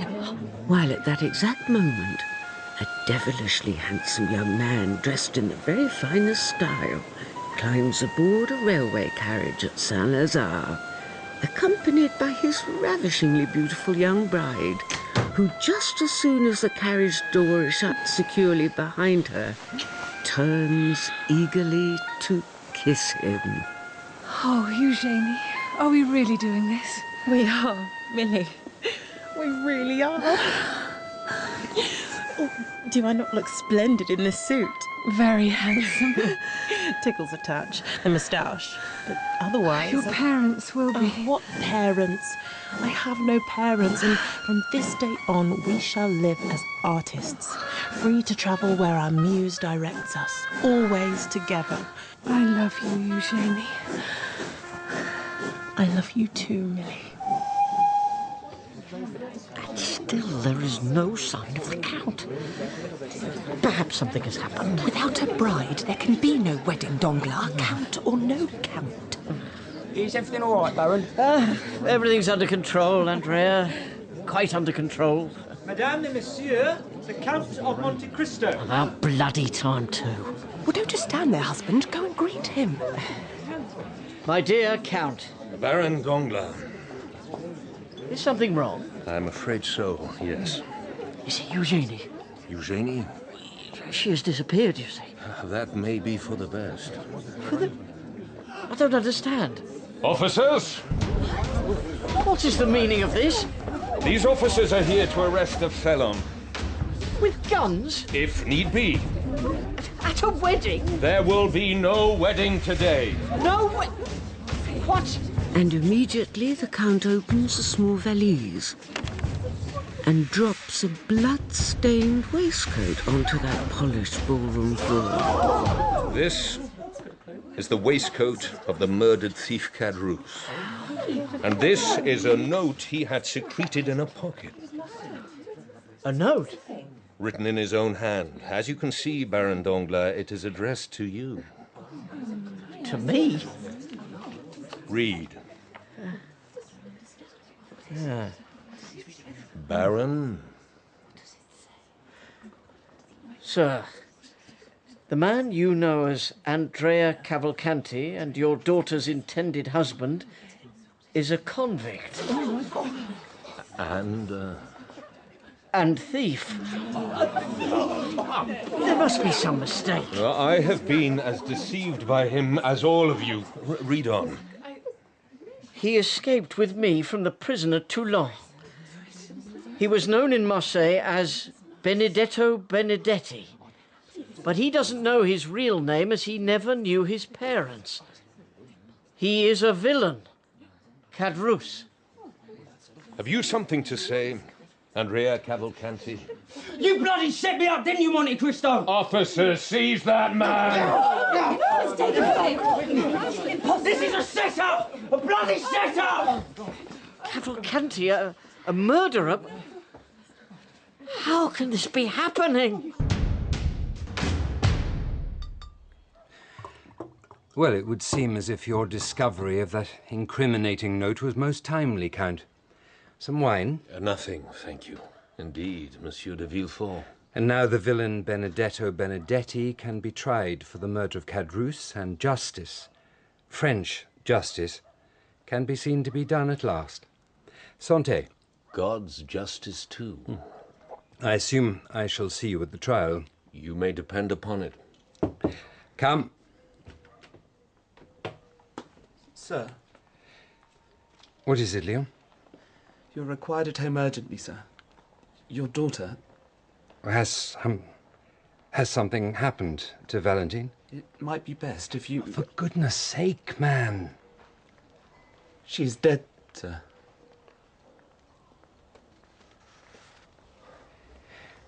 If you will be so good as to excuse me, Count. My sincere condolences.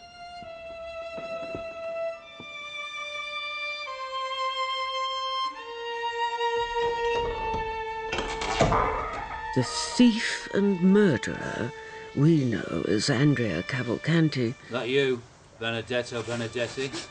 Sits on a scrap of dirty hay in a dungeon below the courthouse. Who wants to know?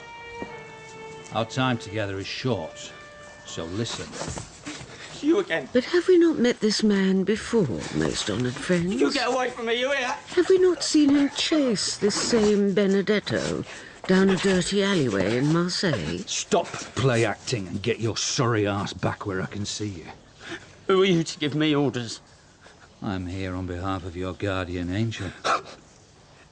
Take it up, my guardian angel, you mean my good friend and benefactor, the Count of Monte Cristo. The man I have to thank for dumping me in this shitty cell. If I'm guardian angel, he turned out. Do I have your full attention? What do you want? To change your life. This is a trick. This is another of his tricks. You listening? Yes. Yes, I'm listening. Good. Then I'll begin. Forgive me, Abbe Busoni, for coming here at this late hour. My door is always open to you, Monsieur de Villefort. Why, yes, most honoured friends. Do we not recognise in the grizzled face and twinkling eye of Abbe Busoni the features... My daughter is... of another? I know. Your servant told me, and I am desolated by your loss. Valentine, my daughter, She'd been ill for some time. Ill with what? Well, nobody could say. But the symptoms came upon her very suddenly. Then you were not prepared for her decline. It's as if she was struck down. In my limited experience, a young person is very rarely struck down inexplicably. What? Perhaps you would permit me to examine your late daughter's room. Examine her room? I was presumptuous, forgive me. No, if you think it would do some good. I think it might put your mind at ease to know what it was that so afflicted her. If you would please follow me. Where are you going, Father? Through this wall, apparently. A secret door. Shall we? I'm sorry. Monsieur... Jacopo. Monsieur Jacopo, I'm not sure I quite understand you. Perhaps I didn't say it plainly enough. The Count of Monte Cristo wishes to withdraw his credit of 6 million francs from the Bank of Danglars. Effective immediately. Well, that's impossible. It's quite impossible. I may as well be writing my own note of bankruptcy. Without wishing to be in any way indelicate, Baron, another scandal, financial or otherwise, would, I'm sure, be most unwelcome. I assume begging will do me no good? None whatsoever. Nothing has been disturbed. To the best of my knowledge, no. Now, whose is this cup on the floor, Monsieur de Villefort? It's my daughter's. Well, that's odd. Odd? This solution here. Well, my wife was preparing medicine for her. Is your wife skilled in preparing medicines? She has a small parlour that she goes to. I see. Perhaps you would be good enough to show me this room of hers. Only if you would be good enough to share your suspicions with me, Abbé. At first glance, the solution contained within this cup suggests that it is more of a poison than a medicine. You're jesting. Benedetto Benedetti. No, sir. I assure you, I am not now the room. Oh, a very good morning to you, jailer. Is it? Yeah. Oh, bread and water. How very fitting. Fitting for what? Well, for a communion, of course. That's nothing short of a miracle. Dirty water into wine. What? You ought to be coming to take you to trial in half an hour.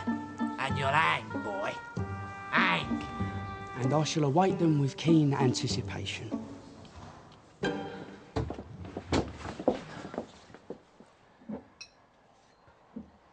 Good morning, Eloise. Gerard!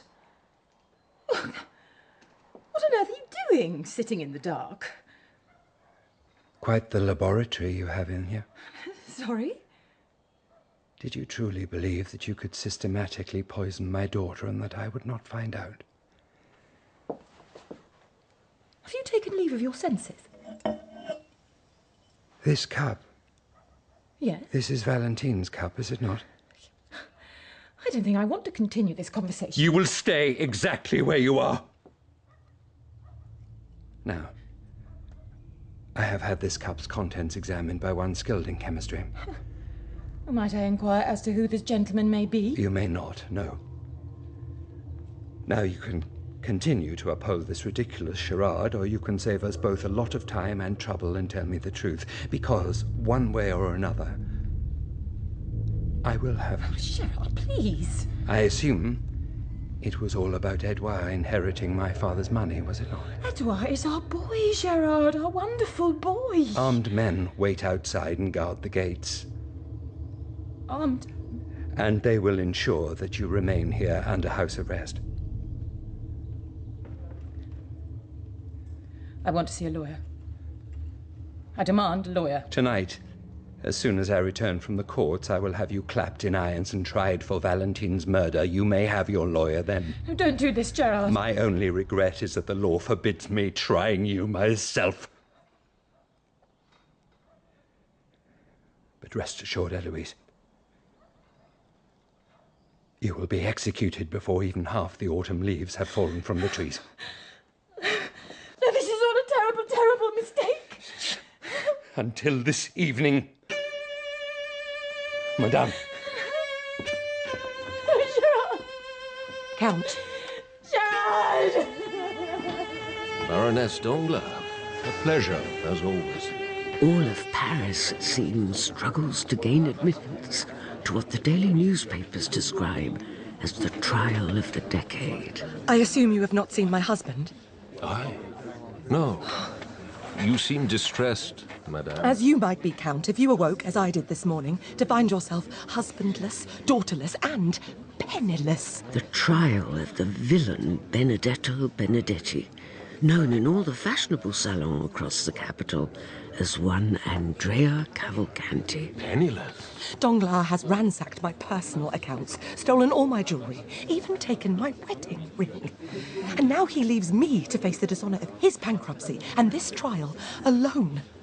There are even death threats. You have my sympathies, madame, but I still do not understand how such Because your dear friend Baron Danglars is a spineless, greedy little criminal with a conscience of a reservoir rat. Ah. Ah? Ah? Is that your last word on the matter? I do not know what else you would have me say. I would have you reach out to me. Order! Order! And now, Andrea Cavalcanti is led into the dock. Perhaps we should continue this conversation after the trial. His face, a radiant sun of smiles, as he waves to all his former friends, who are eagerly gathered to witness what surely has to be the final act of his disgrace and ruin. Will the prisoner please identify himself? Oh, the prisoner would be only too pleased to do so, if the prisoner had the first idea as to who he actually was. Excuse me. In fact, I was hoping you might be able to give me some pointers in that regard, Monsieur de Villefort. Young man, if you do not wish to be held in contempt of this court, I would advise you to attend to these murder proceedings with the seriousness they deserve. Ooh la la. Get him. I beg your pardon. Oh, you will do, that's for sure. Now, in order that we finally sort out this name business once and for all, I call one Monsieur Bertuccio to the stand.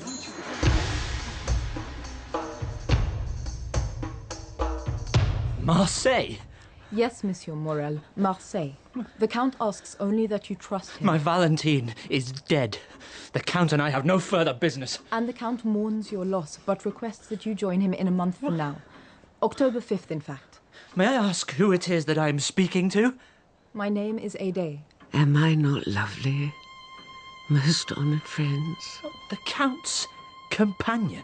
His most devoted friend and servant. He said you were his slave. It is important that you do as the Count politely requests. He suggested you rendezvous with him outside your father's old office. The Count was confident you would remember exactly where that was. And the purpose of this rendezvous? Please state your name for the court, please. Must wait until then. My name is Bertuccio. And who do you work for, Bertuccio? And now at last, most honoured friends, we have a name for the man we last saw with Andrea in his prison cell. I work for the Count of Monte Cristo. And before that? Before that, I worked as a gardener for the Saint-Méran in Auteuil. And the Saint-Méran were? The parents of Crown Prosecutor Gerard Villefort's first wife, Renée. Thank you. Now, may I take you back 20 years, to the night of August the 3rd, 1820. What has any of this to do with the charges the defendant currently faces? Begging the court's indulgence, I only ask for patience, and all will become clear. Well, I sincerely hope so, for your sake, young man. Then, may I proceed? You may, but be advised, I insist that you respect the formalities of this court. Now, proceed. But what do we see in the eyes of Gerard de Villefort? Monsieur Bertuccio. As he looks upon the gardener Bertuccio. What can you tell me about that night? A man he hoped never to see again. I can remember that a baby was born that night. Why, yes, most honoured friends. A baby that his father tried to bury beneath a tree. Fear. Oh, my God. Baroness? That man there, Count. Bertuccio. He says he works for you. That is correct. In what capacity? As my servant. But what has he to do with Andrea? What indeed? And now the Count's eyes shine. With what? With victory. As Bertuccio And what did you do for that baby, Bertuccio? tells everything. I dug him up and saved him. Sent him to live with my sister, Danielle. And the father of the child? When he saw what I had done, he gave me money to give to my sister for its upkeep. And was there a condition? There was. That I never divulge the baby's true identity to anyone.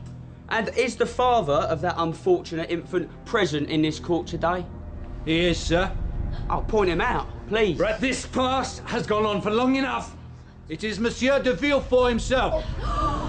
It is Monsieur de Villefort that attempted to bury a baby alive, sir. The court is adjourned.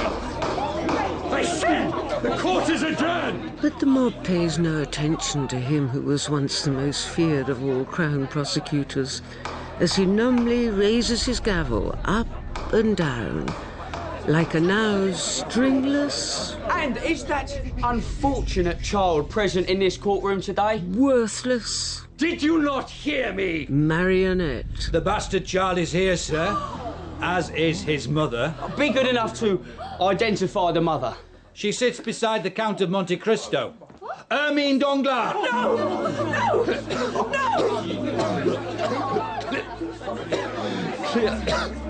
Clear the court! Now, be good enough to identify that bastard son.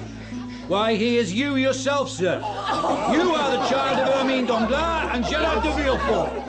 Are you suggesting to this court that yesterday this woman all but married her illegitimate son to her legitimate daughter? I am, sir. We need not dwell on facts we already know. There will be order! I said order!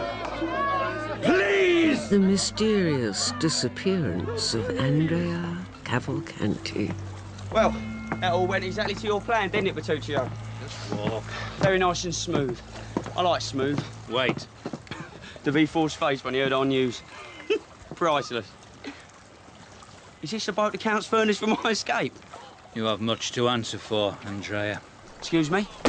Ow! Take your hands from off me! Ow! Now, I want you to be in no doubt, Benedetto. This is not revenge for that scumbag cat. What are you... This is for sending my sister to an early grave.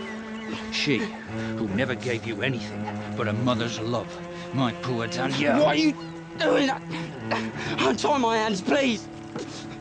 No. No, I'll beg. Nor need we dwell upon the scandal now heaped upon the disgraced house of Danglars. But where, you ask, is the Count? Monsieur de Villefort. Why, he is now a shadow among shadows, in that always somewhat gloomy house on the Champs-Élysées. Who's that there? Witnessing at first hand Abbe Bassoni. the cataclysm he has engineered. Does one only ever find you in the presence of death? I came to say a prayer for Valentine. Well, then pray for me, too. Pray for us all. Pray for? Where are the servants? Gone. Fled. You were alone? Apparently so. I heard about today's events. The court. If there's anything you want... Do you like chocolates, Abbe? Edouard.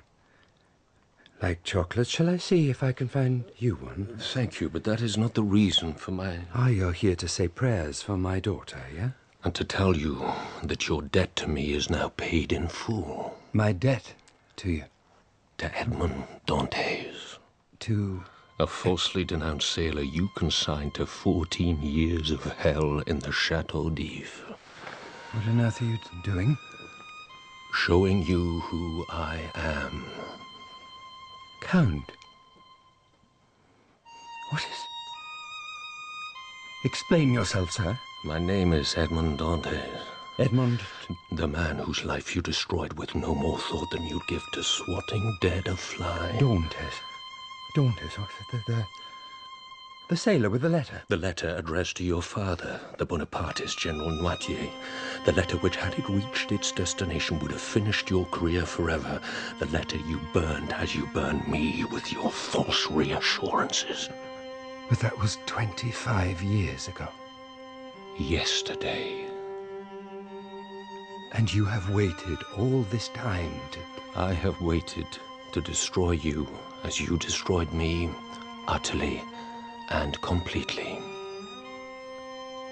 Then you have accomplished all you set out to do, Dantes. And more. So much more. More? Come into my son's nursery, please. What? Surely you don't hesitate. Well, has something... The door, sir.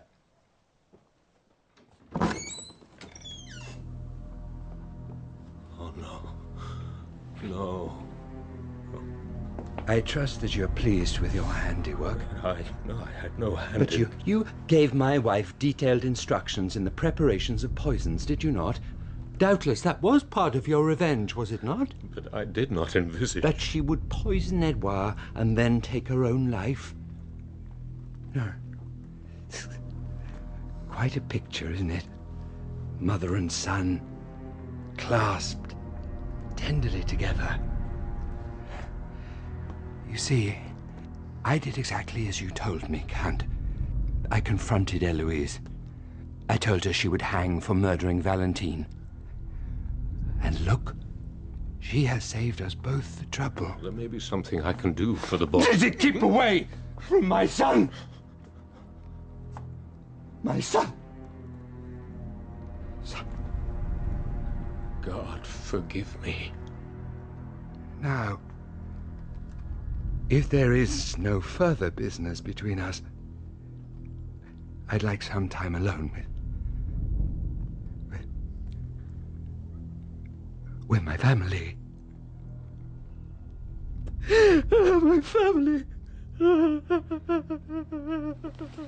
I really haven't the time today. Thank you, Monsieur Jacopo. I am here on the Count's business, Baroness Danglars. I no longer recognise that name. And I think the Count has done me enough harm for one lifetime, don't you? He instructed me to give you this. No, thank you. It's a first-class ticket to America. This... the Count exiling me to America? He does not consider it so. There is this, too. A bag of diamonds? And rubies. And emeralds. Please. Take the ticket, madame. With the Count's compliments.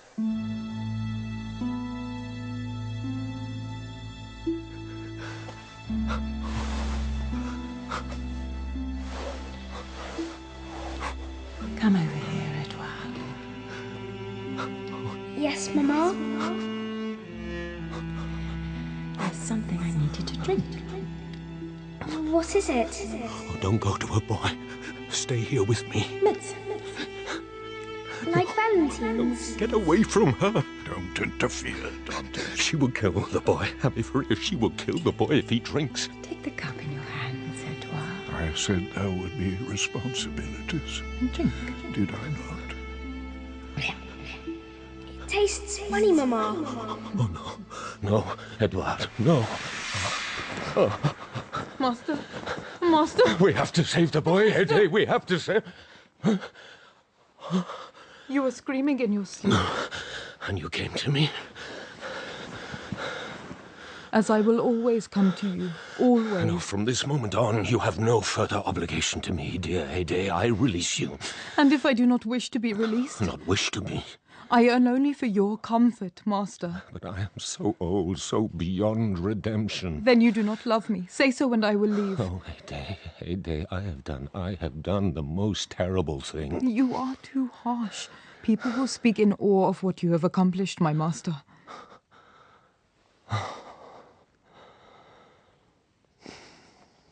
What news of de Villefort? He is insane. I want him well looked after. The finest doctors have already been found. Then only Danglars remains. And remember what we said about clothes last time? You first, Signor Franco. Danglars has been observed. Rome is unseasonably warm for October. Just you wait till I get my hands on you, you little minx. Now then, Sylvia, look what Daddy's brought, huh? Oh. Good evening, Signor Franco. Count. I had forgotten the many distractions a disgraced banker in disguise can find in Rome. Thank you, Sylvia. A job well done. Count? You know her? Please send Jacopo and Petruccio up as you leave. Immediately. Jacopo and... Take a seat. At least let me put some clothes on. I said, sit.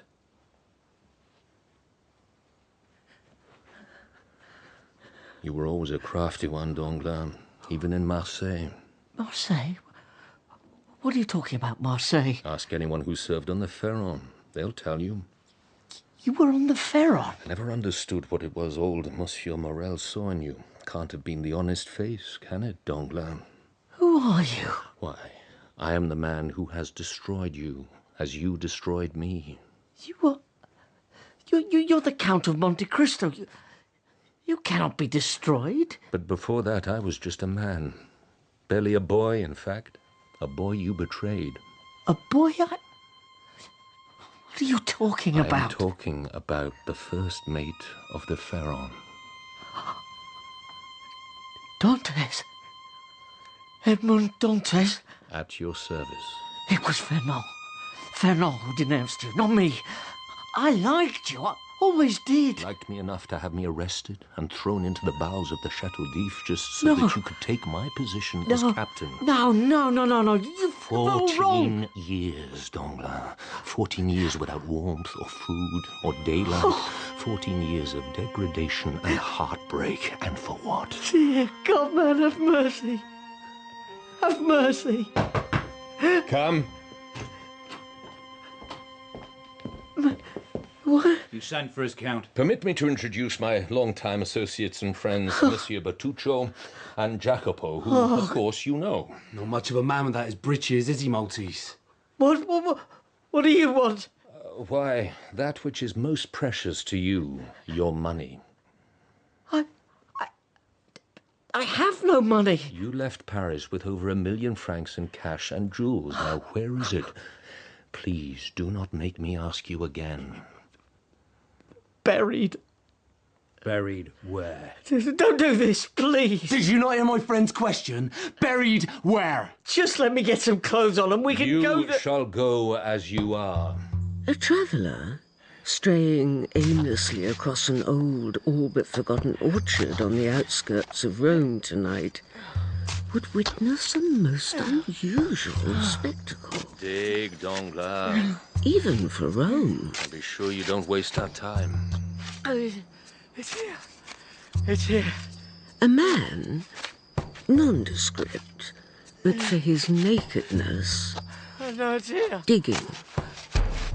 Desperately digging as the sun rises slowly over these gnarled and ancient trees. It's all there. This is a saddlebag. All of it. Want me to check, Maltese? I shall take Baron Danglars at his word. The horses, Petruccio. I suppose you're going to kill me now. Fortunately for you, I've resolved never to kill again. Give him a sheet. We shall not meet again. And as the Count and his companions ride away into the sunrise, the man we know as Baron Danglars sinks to his knees and crawls toward an all but forgotten well, where he pauses before he drinks, wondering as to what it is that is different about the face he sees rippling there. Think, Danglars. Think. And then, with the first fingers of dawn, he realizes My hair. that his once dense head of black black hair has turned completely white overnight.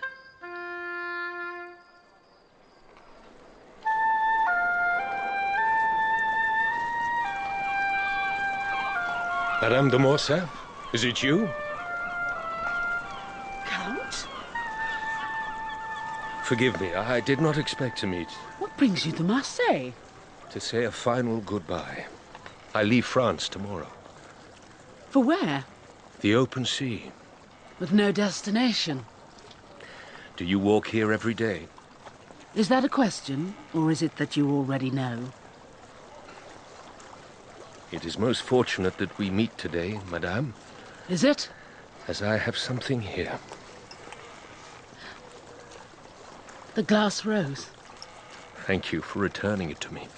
I thought it only right to return it to him who first gave it me. I am sure that he would be happier if you were to accept it back. The man who gave me that once precious rose is long dead. And forgotten? Him I will never forget. Does this gentleman have a name? Yes. Edmund, he does. You are mistaken, madame. I am the Count of Monte Cristo. And has the Count of Monte Cristo achieved all he sets to achieve? He has. Then what punishment can I expect to enjoy? Punishment? That is what you do, is it not? Mete out punishment? And I am easily the guiltiest. You are guilty of nothing. I waited for you, Edmund. I stood here, on this very dock, waiting, praying, to see you come whistling around that corner. For over 2 years, I petitioned Prosecutor de Villefort for some news of your fate, but there was never any reply. And in the end, I had to accept that my darling Edmund was gone, and gone for good. Oh, please, Mercedes. I never loved him, Fernand. God forgive me, but I never did. But he was so insistent. We need not speak of... So persistent to have what he wanted. Then suddenly you are in Paris. And I see at once the suffering that time has scrawled upon that once beautiful face of yours. And I want only to go to you, to kiss you, hold you.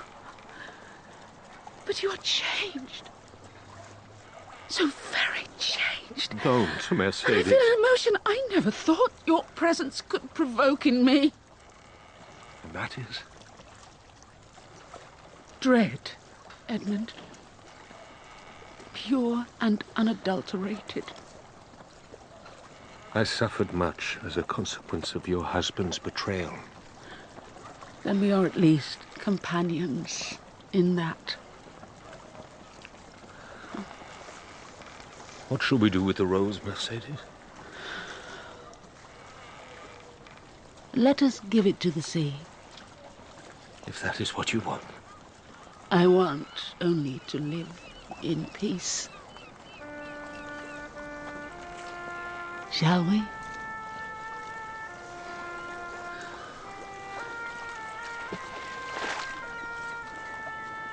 Where will you go now?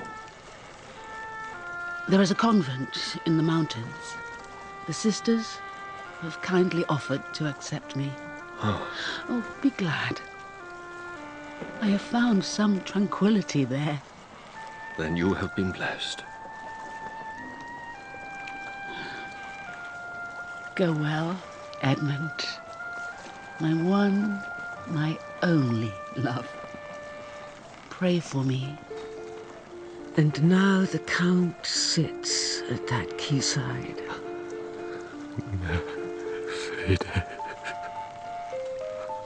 And as the hours pass, and the sun rises inexorably towards its zenith... Count? Monsieur Morel. I was told to meet you at my father's offices, October the 5th. Indeed you were. My yacht awaits. Forgive me, monsieur, but I have had enough of this trailing after you. It'll be worth your while, sir. I do assure you. For 3 hours, most honoured friends, we sail southwest out of Marseille, past the stark white walls of the Chateau d'If, and out toward the line of the furthest horizon. Land ahoy! And at the helm, Drop anchor on my signal, Jacopo! the Count. Right you are, Montes! Now! Maximilian! Where are we? The Isle of Monte Cristo. Monte Cristo? My servants will see you are well looked after. And you? I and the rest of my crew will be sailing on. There is, of course, a boat moored to take you safely back to France. But what am I doing here? For that, you must disembark. Valentine! Go to her. But how can this be? Go to her!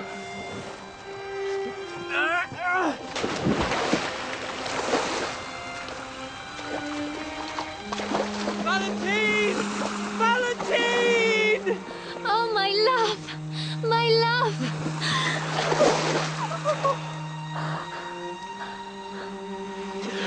They said you were dead. Everybody said you were dead. And who is that waving at us? Why, that is my grandfather. General Noirtier is here. He is, and will live with us until the end of his days. Is that not wonderful news? And now that we have at last understood the wrath and revelation of the Count, it is all wonderful. All of it. You may ask me, most honoured friends, if you will ever be blessed enough to encounter the Count again. And I, Ede, beloved daughter of the Sultan Ali Pasha, loyal and loving companion to the Count of Monte Cristo, can only say that you must wait, my friends. Set course south by southwest. Aye, aye, Montes. Wait. Do we not have a good wind for a sail? We do, Montes. We do. And hope.